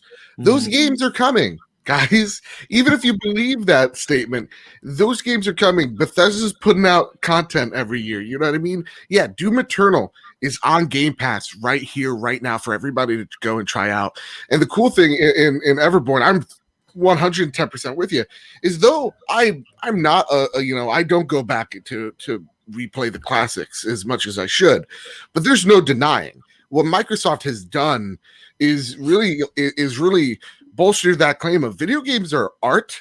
They're not disposable. There's something to be appreciated. Yep. And look, the same guy that's going to say that statement, and I'm keeping the same energy here, probably going to go out and buy Demon Souls Remake, right? So listen, there is no arguing because Super Mario World, just because Super Mario World is a 20+ Still a year old fantastic game. One of the greatest It games is. ever made. Exactly. It is one of the greatest games ever fucking made. Link to the Hands Past. down. Yep. Link to the Past. Hands down, bar none. Ocarina of Time, right? There is a reason why this industry constantly remasters and remakes Maximilian, and it's because you're 110% wrong. It's because people love that nostalgia. They want to play that old game. But here's the deal. Some people, like me, want that modernized touch to it as well. So, yeah, no, Game Pass is freaking awesome. There's no debate here. As the PlayStation guy, I should be like, man, it sucks. It's awesome. It's awesome. Well, Like, listen, I am playing Sea of Thieves right now for $15. Well, It's Joe, a and rad game. exactly. And to add to that, think about this. They're also adding. It's not a big thing, but on the PlayStation side, we're gonna get Spider-Man remastered. That's behind a paywall. Gears 5, okay, is coming out remastered, kind of, because they did add Bautista. You know, I don't know who's gonna play with Bautista, but you know, Phoenix. I don't know. Yeah, I mean, I don't know who's gonna choose Batista over Marcus, but I guess I would just to play around with it. To be honest with you, I played through the story. I'm probably going to run through that story again, and this time I actually will choose Batista just to do something different. Right. And I'm not trying to diminish that. I mean, I'm going to try it out as well. I like Batista and I love Gears 5, but what I'm trying to say is that's a remaster that they didn't need to do. They didn't need to add that. They didn't need to learn, like, they didn't have to put like machine learned HDR or ray tracing and those things, like, or ray tracing's coming, but like HDR is here for old and classic games. They did it because they understand that people still want some type of enhancement for those old classic games. Yep. And they're putting in that extra tender love and care. That's Absolutely. awesome. That's a fantastic point too, because at the end of the day, which kind of sucks to hear, but like consumers are going to reward that bad behavior of like, yeah, Spider-Man Remastered should be free. It shouldn't be a pre-order incentive or something to tack on another $20 to an over or already expensive game. It should just be free, and to see, and it's going to be rewarded. People are going to still buy it because consumers. But like seeing Gears is the best example. Like that thing's running 120 frames per second, you know, full 4K. It's going to have that beautiful HDR. It's going to have goddamn Dave Bautista in it. And then on top of that, they're going to give you content in the winter. Yes, the single player campaign. DLC. Yeah. Mm-hmm. So I really don't get that comment, man. Exactly. Yeah, additional course. Yeah. No disrespect to that commenter, but I just don't see the logic in that. And not even just adding all the content within Game Pass, all the hundreds of games that's on there, plus EA, the whole EA vault from EA Play going in there, according to some article I read today, and also Disney Plus, which is, you know, just a little sprinkle. It's a little sprinkle. Yeah, I mean, it's just a trial, but still, it's still in there for you, or for your same $15. Also, real quick, I'll throw this out to the panel. Battlefield 5 is getting a massive upgrade with the new consoles. It's a game that I skipped out on. I will be playing that game on the new console. And again, is it an old game? Sure. Is it new to me? Absolutely. So again, it just doesn't make any damn sense when I hear kind of stuff. And I don't like. Listen, I'm not picking on the dude, but I think that if you're going to come into the chat and you're going to start spouting that kind of stuff, you got to get called out, because I think that we're here celebrating, dude. We're here to enjoy everyone's company. We're here to be excited about the new consoles that are launching this week. There's no reason to come into the chat and shit on everyone's excitement. Pardon my French. But I do want to get John's last opinion, because Joe, and I know that 3-Bit and Everborn really can't speak so much on the controller because they don't have it in their hands. I just kind of wanted firsthand review of it. John, what are your thoughts of the controller? Has Microsoft made the best gaming controller better? All right, so I'll put it like this, and this is just my opinion. All right, Boom. I know that you're a married man. I don't know who else is married here in the panel, but I am. I remember the first time that I wrapped my arms around my wife, how it felt so good. I knew she was the one. Boom. When I grabbed that controller, all right. I now granted I only had playtime of about 30 minutes prior to coming on the show. Right. It felt so damn good. Perfect. Yeah. And I don't know how to explain it. I haven't really analyzed it yet. Just the little touches that they added to the controller just took it over the top. The Xbox One controller was great to begin with. Arguably the best controller in gaming, my preference, obviously. But just like Zemi stated, the little, the features that they added to the triggers, the grip on the back, guys, trust me, when you handle the new controller, it's gonna feel, here comes that word again, premium. It's gonna feel like a premium product, and it just fits. They shrunk it down enough to where it's not too small now, like Shandi was stating, but it was a nice refinement, because even my wife held it, and she's like, "Oh, this feels really nice."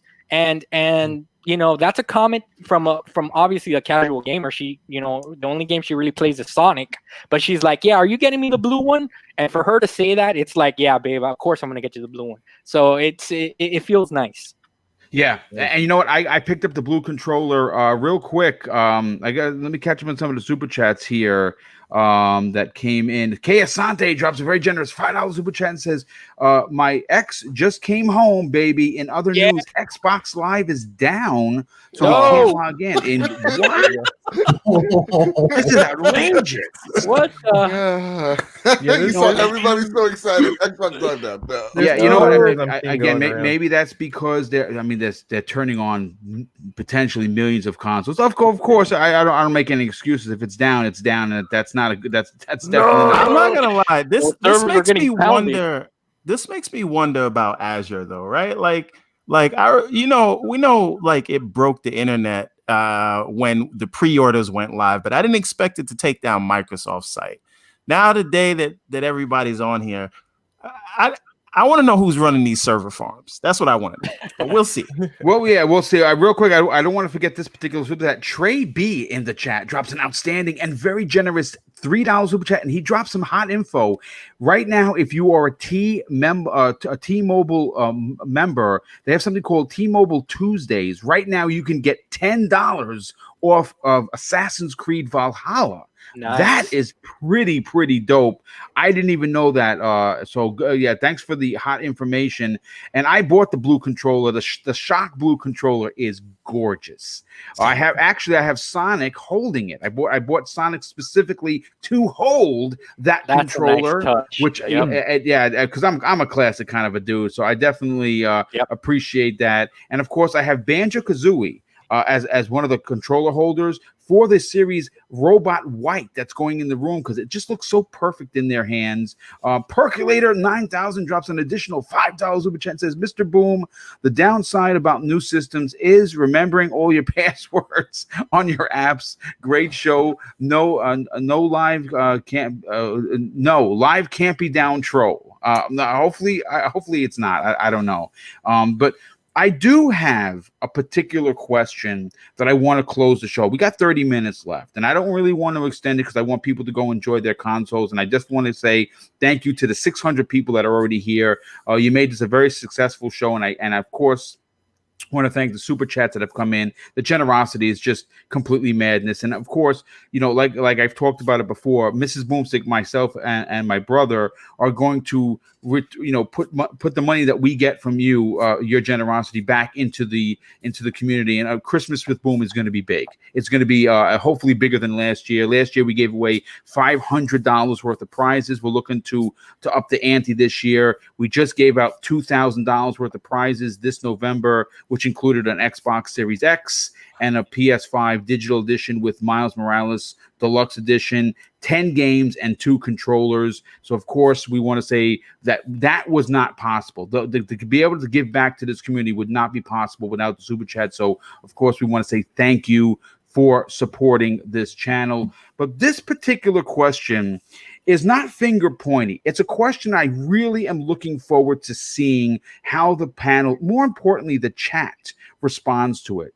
Now, listen, with the confirmation of power being in the Xbox Series X courtyard, and the confirmation somewhat of the speed of the SSD with older games being slightly, and I don't mean by a boatload, but slightly better than the PlayStation 5, I personally want to know that with those two things being important, one of the other most important things left to prove on Microsoft's docket and to the millions of fans that support it is the first-party AAA games, the quality games, like we see from Sony. My question to this panel, my question to this chat is, do you think Microsoft can deliver on the games moving forward in the next generation? Zemi, I want to go to you first on this. How do you approach this question? You know, this is something that I've thought about a lot, and I've said in private conversations, and it still is a thing that I think Xbox has yet to really prove definitively that they put out banger games every single time, right?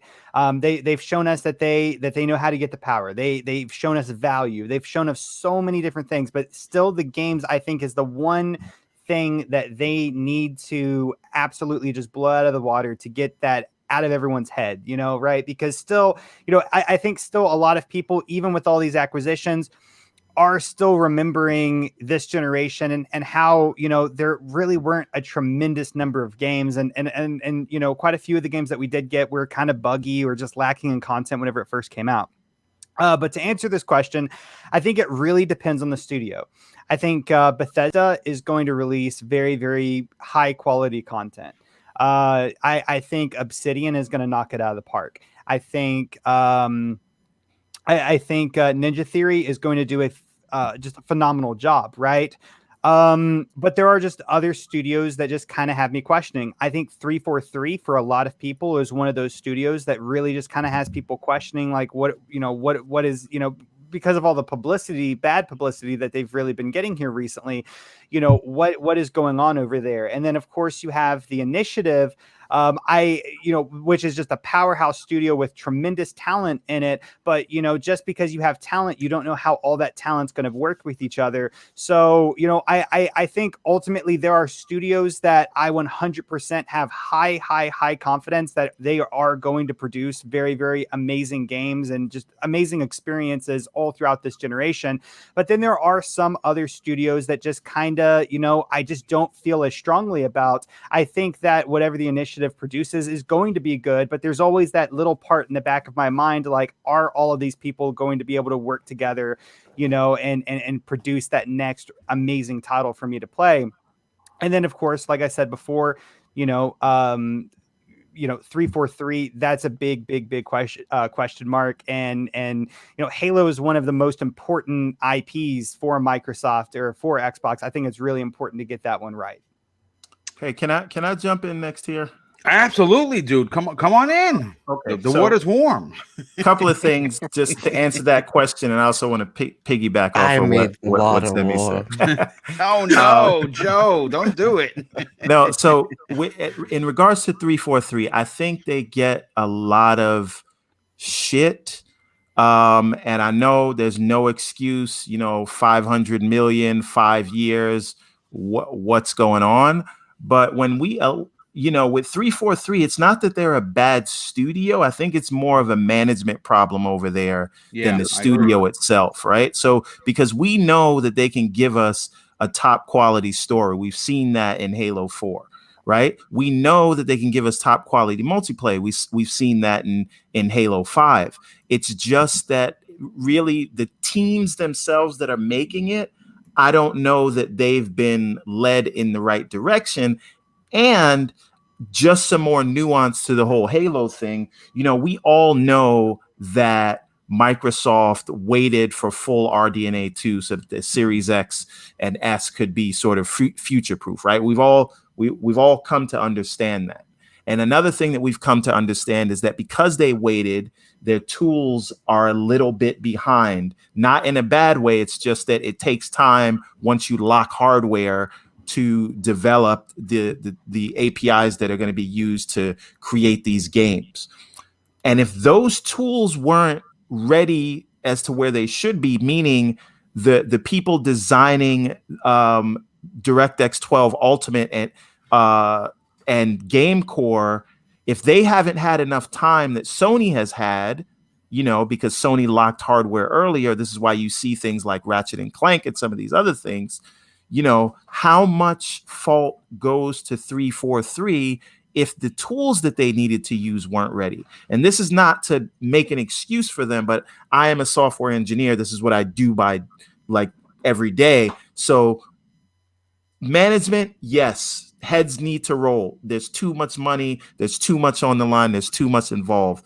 But 343 as a whole, I think that they're an amazing studio. They just need the right leadership. So that's that thing. Now, the other part of it, I lost my train of thought talking about Halo. That's okay. So you want me to jump in? No. What was this topic again? I'll get it. Can Microsoft deliver on their promised quality AAA titles? 100%. And I think the thing to look at is how we're defining what a banger is. And I said this last night. A banger cannot be, if you love games, right? You understand that there's variety in games. And I think we've gotten caught up so much in third-person, story-driven narrative games as the only thing that constitutes a banger, right? So when we talk about the variety, like Microsoft or Xbox is now the Western RPG house. You want a Western RPG, unless you're going to CD Projekt Red, you are coming to Microsoft, right? Yep. They're also the first-person shooter house, right? Yes. So Doom, Halo, Quake, as just shooters in general, Gears, all those things are now Wolfenstein, all these things, first-person shooters. You unless you're going to Activision, you're coming to the Xbox, right? So I think Sony will continue to do what they do best, and that is amazing, making movie quality games. But when we say can they deliver, are we really saying can they give us a third-person, story-driven narrative game? And that part remains to be seen. But there are 23 studios with 35 teams. Yeah. Even if 1/3 of them can only deliver that, that's 10 studios giving you AAA quality, right? So the answer is yes, and you will get variety. You will get more AAA games in more genres than anywhere else and from anyone in the business. And that's a great point. Joe, let's bring you into the conversation, because obviously I love hearing your point of view, both from the Sony perspective, but from the Microsoft perspective, because yes, you do have a PlayStation show, which is one of the best in the business, in my personal opinion. Yeah, and I would agree with that. I would fight someone on that. But you also understand and respect Phil's dream, and his dream and his promise to us as Xbox consumers was that, yes, we're going to fix the hardware. We're going to fix the services, but we promise you we're going to bring you AAA experiences. Can Microsoft deliver with what they have in 35 teams with a matching 23 studios? I'll say this. My dog is barking right now. Could be at a FedEx guy. Okay. So who knows what could happen right now. Yeah, absolutely. Look, a lot of people, and this is not an original point by yours truly. This is a point by Luke Lord. Just don't tell him I gave him credit, because that guy sucks. But like, we take a look at like PlayStation this generation, often regarded as like, oh my God, they've done so great, but they've closed down many studios. A lot of games have not hit, have not been home runs, right? Like you take a look at like Killstrain or the Order 1886 as prime examples. Some of them fall short, but we forget about those because they produce God of War, they produce Spider-Man, they produce Ghost of Tsushima, the greatest game this generation, Bloodborne, the greatest game this generation. So like we forget about all that because we only the successes that do happen are grand slams. So I'm not going to sit here and tell you every single game that Microsoft is going to produce is going to be good. Some of them are going to suck. But with 23 studios, it gives them a lot of ability wiggle room where, yeah, there's going to be a banger somewhere and multiple ones at that. Look, Microsoft didn't pay billions of dollars to produce mediocre content, right? They bought studios like Bethesda because they have pedigrees, because they know that they could produce fine quality products. You take a look at Ninja Theory; they produce fine quality products. You take a look at the studio behind Wasteland, high quality products. So, like, to me, there's a lot of promise with Microsoft. I understand that they have to prove that promise. That is something that they have to prove to the consumers, maybe not so much us, but they have to prove that. Now, that said, yeah, like when it comes to 343, yes, things need to change, heads need to roll. This game needs to come out, and it needs to be a stellar product. I'm not going to go like, it needs to be a blank Metacritic. It just needs to be commercially successful. Look, Avengers got like a 79 on Metacritic, but Endgame is still one of my favorite movies of all time, right? It doesn't matter as long as the fans are digging that content. Yep. So to me, what Microsoft's approach is more about variety. But I think what Everborn, was saying prior is kind of speaks to what their approach is. They take a look at what Sony's done, and they're like, okay, so narrative, single player open world games, that's Sony's, right? Obviously. So what can we do? And you take a look at what studios they bought, and it's obvious they are going to be a Western RPG maker. That is what they're going to be. That's going to be their bread and butter, and then also give you some multiplayer games on top of that with Halo, Gears, etc. So it's all about shared world to them. It's all about big open world single player RPGs. That's what Microsoft's going for. They're trying to tackle multiple markets and seeing which one hits, which is the most important thing. So it harkens back to my original point. Not every game is going to hit out of these 20 plus studios, but the ones that are going to hit are going to tell Microsoft what their community's into, because that's the problem that they've had this generation, is that they don't know what type of games their community is going to get into and going to get hooked by, and they're trying to branch out other than just multiplayer experiences. So yeah, I think they're going to do great. They just need to prove that promise, and I have confidence that they're going to prove that. And see how easy that is, PlayStation people? We can be positive here. It's crazy how this works. Yeah, positivity. Also, I'm playing Bug Snacks, and I gotta give an apology to Young Horses. The game's actually charming as all hell. Dude, hey, Joe, can I add? Sorry, Yes. Boom. Can I just add one more thing? And I don't know if you covered this, Joe, because I had to take a work call really quick while you were talking. But when we talk about, can they deliver? Look at what Obsidian did with Grounded, or look at Sea of Thieves and these things that are in the top 10 in the Steam store. They're creating big games, and I know that those are sort of game as a service kind of things, but they are making quality. They just don't fall into that third person narrative thing, and that is a chink in their armor, and they have to fix that. It's kind of like Warframe, like, because when you take a look at like Sea of Thieves, the community for the most part, they love what they got here, and it's a successful game.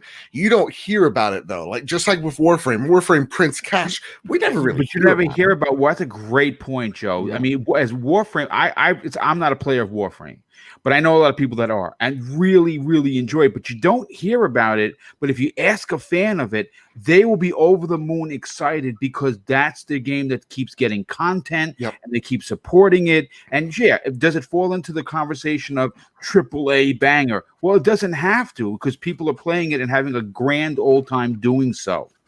Yeah. And more studios are coming. They're in Japan right now, knocking down doors. Yeah. That's the point that I wanted to make, that when you look at what Microsoft and the argument, can they deliver? I think that the promise is here, okay? And they're putting their money where their mouth is, which is the most important thing. If they weren't investing in studios, if they did not pay $7 billion for Bethesda, that could be a valid argument. But after spending that much money, after the Microsoft CEO just today, 20 minutes ago, posting on Twitter, congratulating the team on launching the Xbox and having the CEO on your side, you better believe that they're fully invested and they are going to deliver 100%.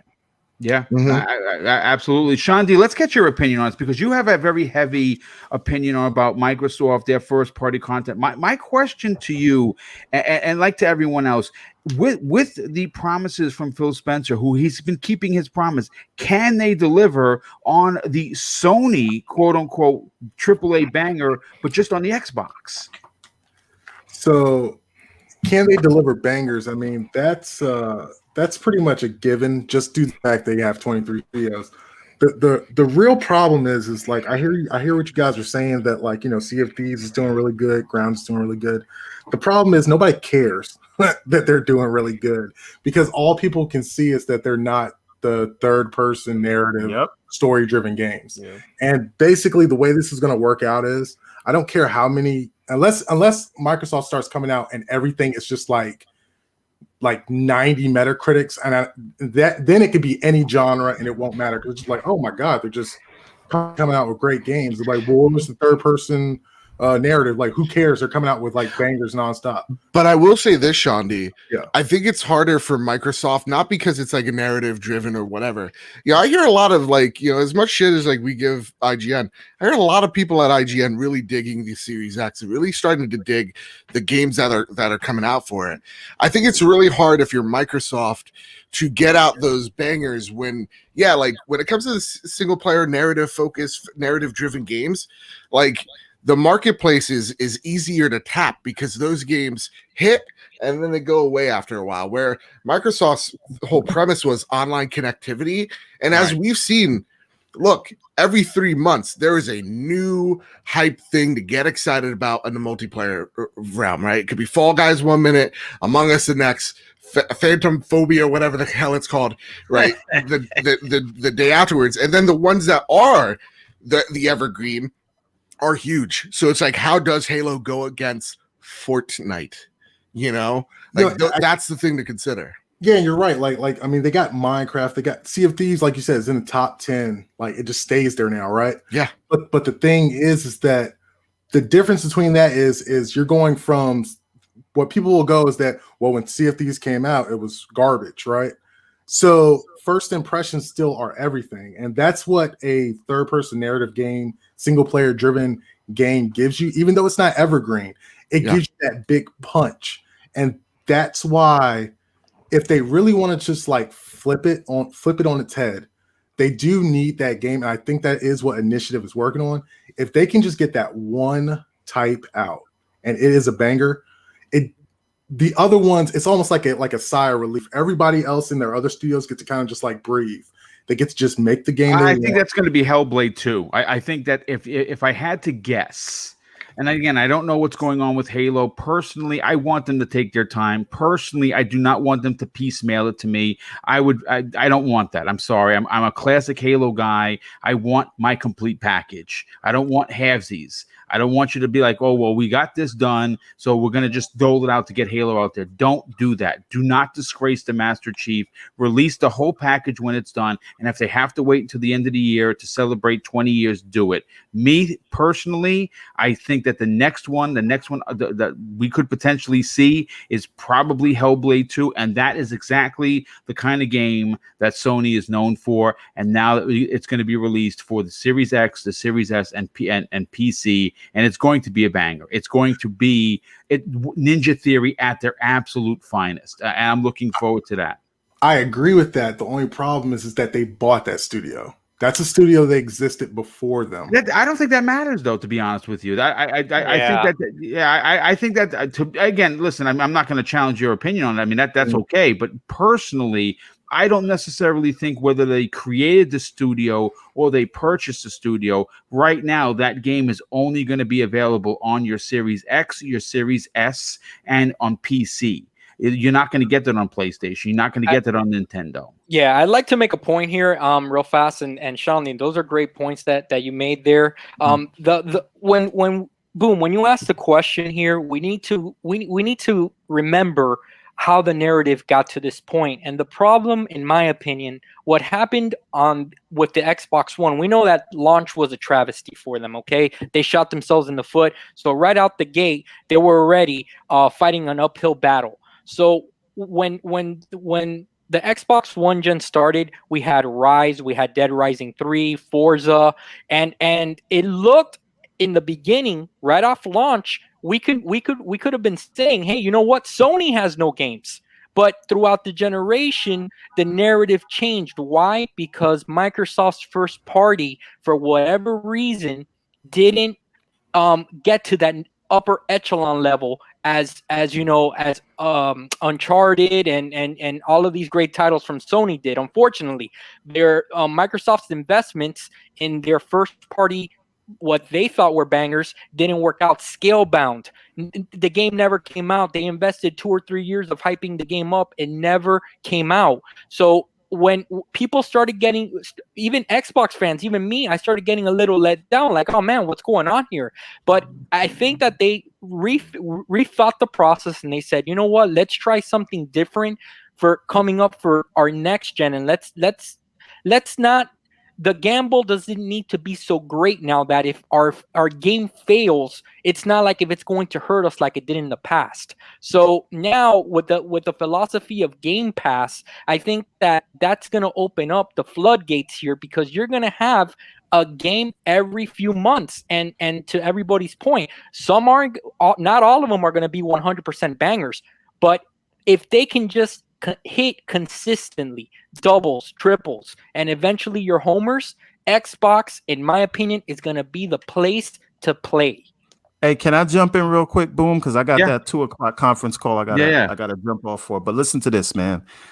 We could talk about games, but when that Starfield get dropped on you, and you come into Xbox to beg for, can you put this on my system? And that Fable drops on you, and that Elder Scrolls 6 drops on you, and the Hellblade 2 and Fable and Avowed, then we can ask the question, can they deliver? Those things are coming, and they're gonna come back to back to back when we're talking about 3 to 4 big name titles that, because Microsoft has either purchased studios or has been cultivating studios like Obsidian. We don't even know what In Exile is working on right now.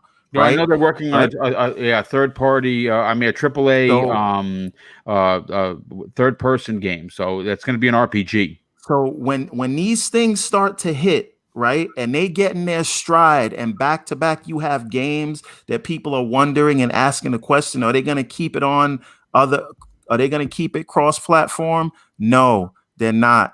So I'm not in the least worried about whether they can deliver or not. It is not a matter of if, it is only a matter of when. But with that, I got to run out of here because take care, brother. Thank you so much for stopping by. Yes. Listen, Everborn Saga, and I'm gonna put the link to the Kickstarter we have coming up for comics, and Sean D and John Wolf and 3-Bit. We got to talk comics. We got Everborn Ariel's Adventure Chapter 1 coming out very soon. Like I said, I will leave a link in the chat. We got a trailer video coming out. The Kickstarter is coming up. Please sign up for it to get notifications of when that is coming out. I gotta go. I love everybody. My Xbox is still not here yet. God damn it! But it is coming. FedEx. I don't know what you're doing. I will post some videos of an unboxing later on tonight. And like I said, I got an extra Xbox for anybody that wants to buy it from me that didn't get it. I don't know when they're going to ship it, but I ordered it this morning, and keep checking the Microsoft store. And Thursday is going to be another day. We got the PlayStation 5 coming, because even though we prefer Xbox over here, we are gamers. And so we will be getting everything. So thank you, everybody. Bad Bit. Always wanted to be on a show with you. I'm with all of the heavy hitters here. The only person I haven't done a show with is King David, and one day I'm gonna get on with him too. All right, man's fellas. a goddamn treat. It was nice Thank to you, meet everybody. you, man. Take care, All right, brother. nice meeting you, man. So, 3-bit, let's get your final opinion on this, on can they deliver? I'm interested to hear what you have to say, because obviously, you know, in the field that you work in, you know, you are obviously responsible for a lot of things, especially when it comes to production values. And Microsoft, listen, to their defense, they did have a couple that people enjoyed. I happen to really like Sunset Overdrive. I happen to really enjoy Quantum Break, and a few of the other ones. Rise, Son of Rome is another one that doesn't, people just poo it because it's QTEs and it's a 6.0 meta. I think that the meta is irrelevant, to be honest with you. I But love the Rise. Yeah, Yeah, I love it. can you speak on, can Microsoft deliver with 23 studios? Yeah, I believe they can deliver. A lot of the panel had brought up some really great points about just how many studios they have and the ratio of what will deliver and what won't. I think when you think about the studios Microsoft is acquiring, you think about the fronts that they are hitting.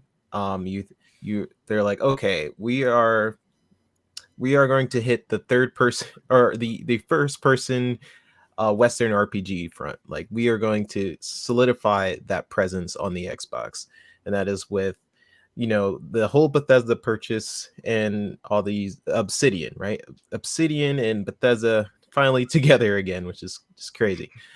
So you bring that on the front, super solid first person games, right? Now it seems to me that they are also trying to solidify the third person with the initiative. The initiative's goal seems to be just making a huge AAA quality. They're getting developers from Naughty Dog. They're getting developers from the Tomb Raider franchise and all these Rockstar, yeah, Rockstar. So it seems to me like they're solidifying one area, and they're like, okay, so let's solidify this area now with the third person market as well, with all these amazing developers at the initiative, and also Hellblade 2. And then you know, Fable, while it's not like the Last of Us or something like that, it's still an amazing third person RPG game that people can look at for a quality game. So I think when you think about can they deliver, you just think about, okay, what do you think they'll deliver on and what's coming up next? And Bethesda is great, Obsidian is great, and 343 is questionable right now. But either way, Halo is still one of the best first person games out there, arguably. So, you know, I think they'll deliver. I do have one thing to say with like a random rumor that's going around that Cyberpunk may be delayed. I don't know. Yeah, I listen, I'm going to be honest with you. When it happens, and I'm pretty sure it's going to happen, that it's going to release in January or potentially even in February. I'm not going to be surprised. Why I'm a little disappointed if that happens is because I'll be the medium was delayed because they wanted to get out of the way of you know, obviously they wanted to add some polish to it, fine, but their main complaint was, we didn't want to get in front of Cyberpunk, so we're going to do it January 28th. I'm hoping that they don't meet again, because I think that's wrong. I think if you're going to delay, just come out and tell us it's delayed. And you know what? I'm going to be honest with you. Zemi, close your ears. I hope they delay it. Me too, brother. I hope that they delay it. I hope they did delay it until Cyberpunk. Yes, delay it. You know, I hope that they delay it if they need to delay it, because I want to play a good game, and I want that game to come out, and I want it to be the best game that it can possibly be. And if that means that I don't get to play it for another, you know, month after when I, you know, expected me to, then that's perfectly fine. No. That's great. I just hope this means if they're getting a delay, that they don't have to crunch in these months. Yeah, hopefully. Yeah, because their deal was with their employees that, hey, this is a month, like you know, a little over a month, and then the game comes out. We, you know, take your vacations. But like, if this is a side note, we're crunching till February, that sucks, and CD Projekt Red should be embarrassed of themselves. Yeah, as they already probably are. hopefully that in fact is what do you call it? Not okay. We don't want to see anyone have to be crunching, because crunching is the crunch culture is not good. Again, we can do a whole show on that, but I do want to thank everyone for being here, taking the time out of your busy day at the Xbox Series X and S launch day to be here. We had over 600 people here live, and that is amazing. Again, for a smaller channel, that is a pretty big deal. Of course, I want to thank everybody for the ultimate super chats that have come in. The generosity have been fantastic. We have Red Raven 961. He drops an outstanding $5 super chat. Says, shout out to the panel and Boom for rocking with a Captain America profile pic. Yeah, that was actually done and gifted to me by the incredible artist known as the Richter, _Richter on Twitter. And the new opening for the Xbox podcast was done by Dinero Primero, who is an incredible artist. Hey, Boom, I don't mean to interrupt you, but a lot of people are saying they saw you in the live stream for the Xbox launch celebration. Are you kidding me? For real? Yeah, that's amazing. Oh, snap. That is kind of Congrats, Boom. Well deserved. Congrats, man. That is wow. That is pretty dope. I got yeah. John B just dropped the $2 super. Says, Boom, you were just on the live stream. Oh my goodness, that is awesome. Viper XT, he said you made the cut for the Series X launch into Twitch. Just seen it after dropping a $5 super chat. That is pretty cool. Wow. I'm really don't even know what to say. Thank you for the hot information. That is pretty cool. Wow. Okay, I got to see if someone could actually find that video clip and send it to me, because I'm going to be looking now. That is dope. But listen, folks, I want to thank everybody for being here. The one person, and I want to thank the moderators, more specifically, Lethal Papa. He's in the chat now, and yesterday he did double duty. Not only was he on RDX, which had over close to 3,000 people there yesterday, he also double dutied by being in the chat for Primetime Gaming. I don't know how he does it. The skill level is just through the roof, but the commitment to keeping these chats safe and proper and fun is just incredible. And of course, we have several other moderators. UK Dazarus is one of them. Indie Gamer is one of them. White Wolf is one of them. And of course, we thank that, obviously these podcasts are meant to be fun. They're meant to have an engaging conversation and not go into the pettiness of the console world. That's something we won't stand. So of course, I want to say thank you to the moderators, specifically, yes, especially for yesterday. Lethal Papa, you just completely killed it. And we did have a couple of a-holes, which you bounced out, with your big stick that you carry and walk silently. So thank you for that. But let's get into the outros and get everyone to they can play their consoles. And JD Gamer just drops an outstanding and very generous $10 super chat, and he says, it's a matter of fact that it's not if but when the 23 Xbox studios will put out a banger after banger after banger. There'll be no begging for Xbox IPs allowed then. Yeah, I mean, listen, it's going to be great for everyone, and especially if you are a multi-plat supporter, you're going to have games all over the place. Nintendo, you're always going to get quality. You're going to get the quality with Sony, and of course, you're going to have the quality coming in from Microsoft. So it's very exciting. Zemi Games, let's start with you, brother. Where could people reach out to you, strike up a conversation, and more importantly, subscribe to your outstanding YouTube channels with an S? Yeah, so absolutely. So the first YouTube channel is called Zimmy Games. Over there, I do a bunch of gaming content, game tutorials, reviews, and news. And then I also have a second YouTube channel that I've pretty much just abandoned by now. But if you're interested in going and watching the one video that's on there, it's called Zimmy Eats. And I was planning on doing a bunch of food videos, and I may get back on it one day, but that channel is just pretty much food-related content, food reviews, and cooking recipe videos. You guys can also go and follow me on Twitter at Zimmy Games. And if you guys heard something during today's show that you agree with or disagree with that I said, always feel free to throw me a DM. I absolutely love interacting with the community and meeting new people and all that different stuff. And then, of course, I post other stuff on Twitter as well. Like if I see some interesting news come out, or if I'm about to go live, on Twitch or whatever it may be. So definitely give me a follow over there if you're interested in what I'm doing. And then finally, I am now also streaming on Twitch, and it uses the same exact name, Zimmy Games. And I think me and Boom were planning on doing like another Little Hope. Friday, but Friday morning, we're definitely going to do the. Are we going to the do it Little Friday? Hope. Yes. Okay. Yeah, we could do it Friday. I thought we were thinking about doing it Wednesday, and I was like, yeah, I don't know, because Assassin's Creed. Yeah, well, Mrs. Boom is off. It's Veterans Day, so she's actually off from work. So yeah, so the Friday works out best for both of us. And guess what, folks? Zemi was terrified. He was screaming like a little schoolgirl multiple times live on the air, folks. Boom! I told you. We're calling them battle cries. Battle cries. That's right. I'm sorry about that. But I do play a variety of games on that channel. Whenever Call of Duty comes out, I'm going to be playing a disgusting amount of Call of Duty on there. But of course, I'm also going to be playing scary games with Boom.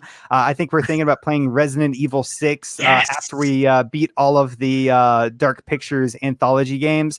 But just swing by. It's relaxed chat. It's just fun. And if you swing by this Friday, you'll see a lot of battle cries and a lot of me hiding behind my microphone. I love it. Oh man. Well, listen, thank you so much for being here, brother. Super appreciate you hanging out. Of course, love helping you on your Twitch channel. Let's get you to be a partner and grow and love obviously hearing you battle cry. It's great. Let's get to Joe. Joe, obviously you have a big week. There's no doubt about it that the trophy room is going to be putting out content left and right. Miles Morales comes out. It's getting 9s. It looks amazing. Demon Souls could potentially even surpass Bloodborne for you. If it's slow the roll. Hold on just a second. I know. Let me not say that because he's going to boom me. You're gonna jinx it. You're gonna jinx it. Yeah. Tell everyone about your outstanding and very, very popular Sony channel that you run with the trophy room. But it is one of the fairest and well-produced shows concerning Sony. And I highly suggest that if you are a gamer and you want quality content, I say get over to Joe's channel and support the trophy room. Thank you so much. Do you mind if I drop a link in the chat for something Please important? do. Absolutely. So I'm about to drop a link in the chat. This is for first off, this week is the launch week of the PlayStation 5. We have over at least 9 or 10 videos planned. That's why I've been working so hard, maybe too hard this week. So please go on over to the Trophy Room YouTube channel. We have the latest one being a Assassin's Creed review discussion with me and my good friend Luke Lore as he interviews me about what I like, what I don't like from Assassin's Creed Valhalla, and if it lives up to the promise that Odyssey lays before it. And yeah, we're going to be recording not just one, but 2 extra Trophy Room podcasts. We're recording one literally right after this show of giving our farewells to the PlayStation 4. So you can watch the video version there and all the PlayStation 5 videos we have planned this week over on the Trophy Room YouTube channel. You can find the Trophy Room podcast where me and my best friend Kyle talk about the latest and greatest in all things PlayStation each and every Thursday. Again, 2 bonus episodes this week over on Apple Podcasts, over on Google Play, over on Spotify, wherever you get your podcast services. You can find us there. You can find me at Mr. Badbit on Twitter. Nice. Thank you. I entered a state of delirium there. Did I nail it? Yes, absolutely. No doubt about that. Sean D, why don't you tell us about your outstanding YouTube channel? But more importantly, where could people strike up a conversation with you on social media? So on social media, you guys can find me at Sean D at Game Entertain on Twitter. As far as my YouTube channel, it's called Sean D Game Entertainment. I'm about to release a video right after we get out of here. Nice. I also plan on doing a video about my impressions of first getting on my Xbox Series X. And I'm thinking about doing one more video after that about talking about the Xbox One generation, what I like the best about it, and where we are now. So yeah, you can meet me over there, and I'll see you guys next time. Nice, brother. Thank you so much for being here. Super appreciate that. Let's get to John Wolf. John, why don't you tell us about where people could reach out to you, potentially strike up a conversation, and also check you out on YouTube? Absolutely, Boom. You guys can, reach out to me via Twitter. It's the same handle as below, John Wolf. Also, Xbox guys. Since being on the show a couple of times, the friends list has grown a little bit. I actually got in Destiny, some gameplay with I guess some of your viewers. So that was cool the other day. Yeah, for sure. So hit me up, guys. I'll be on the Xbox all day today.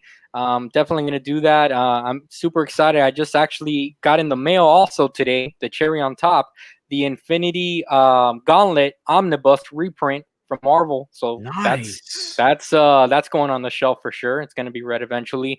So yeah, guys, thank you so much. I'm so excited for everyone. For those of you that got your Series X or Series S today, congrats. You know, and for those of you still waiting, I got my fingers crossed here, hoping that you guys get it and feel that excitement that I did today. Nice, excellent. Well, thanks so much for being here, John. Definitely appreciate that. And last but no way least, 3-Bit. Thank you so much for hanging out with us. It was great to have you on today's special edition episode of the Xbox Factor Podcast, and you will be reprising your role this Thursday. Hopefully, you'll have more to talk about and regarding the Series X and S, with regards of, you know, depending on which one you get and what games you played, what you think of the controller, and some other tidbits we'll be talking about. Tell everyone where they can follow you on social media and what else you got going on. Well, guys, literally 30 seconds ago, the Series X just came to my house. Nice! Yeah! Congratulations! All right, live on the So, air, folks. I'm excited to go ahead and jump in and right after this podcast to go check it out. Excellent. You guys can follow me on the Video Games HD on YouTube. I have a couple of videos planned, a part 2 to the acquisitions video, and that will be probably done in a couple hours. And I do podcasts, my own podcast, a VGHD podcast every week, and you guys can follow me on Twitter with the VGHD. So a lot of content planned. I want to do some impressions videos and reviews going on between both systems, the PlayStation 5 and the Series X, because I am getting both. And yeah, I'm excited. Thank you guys for inviting me. And this is like a celebration day, so I will be playing. I don't even know what the first game I'll be playing. We'll see. Well, listen, thank you so much for being here, brother. Super, super appreciate it. And then once again, I want to thank the 600 people that came out to celebrate with us to here today. And of course, I'm going to close out the show with something that's important to me. Hopefully, more super chats. Oh, more super chats. Wow. Okay. Hold on a sec. Let me see. We got Big Chuck. Big Chuck drops an outstanding and very generous $5 super chat and says, appreciate all the hard work you put in, Boom. Cannot wait until my Series X comes tomorrow. Well, thank you for the compliment. Thank you for being here. And of course, I cannot wait for you to get your Series X as well. And Thanaros, a good friend of the show, he drops an outstanding $2 super chat and says, your segment is at the 4:59 mark. Oh, dude, thank you very much. That is awesome. Thank you so much for the information. And also, Thanaros, reach out to me, brother. You won a $65 gift card code to PSN or Xbox. Let me know, brother. Let me know. You're one of the winners. DM me or go to my About page and email me, we can get you that code ASAP, brother. All right, so take care, everyone. And again, I'm going to close out the show with something that's important to me. Hopefully, one day it'll be important to you. And that's something that my dad taught me. He used to say, son, treat others how you want to be treated. And also, it doesn't cost anything to be nice. You live by those rules, and I can guarantee you're going to have an awesome day. So take care, everyone. Thank you so much for supporting Double Barrel Gaming, and enjoy the new outro that was done by Dinero Primero. Here we go.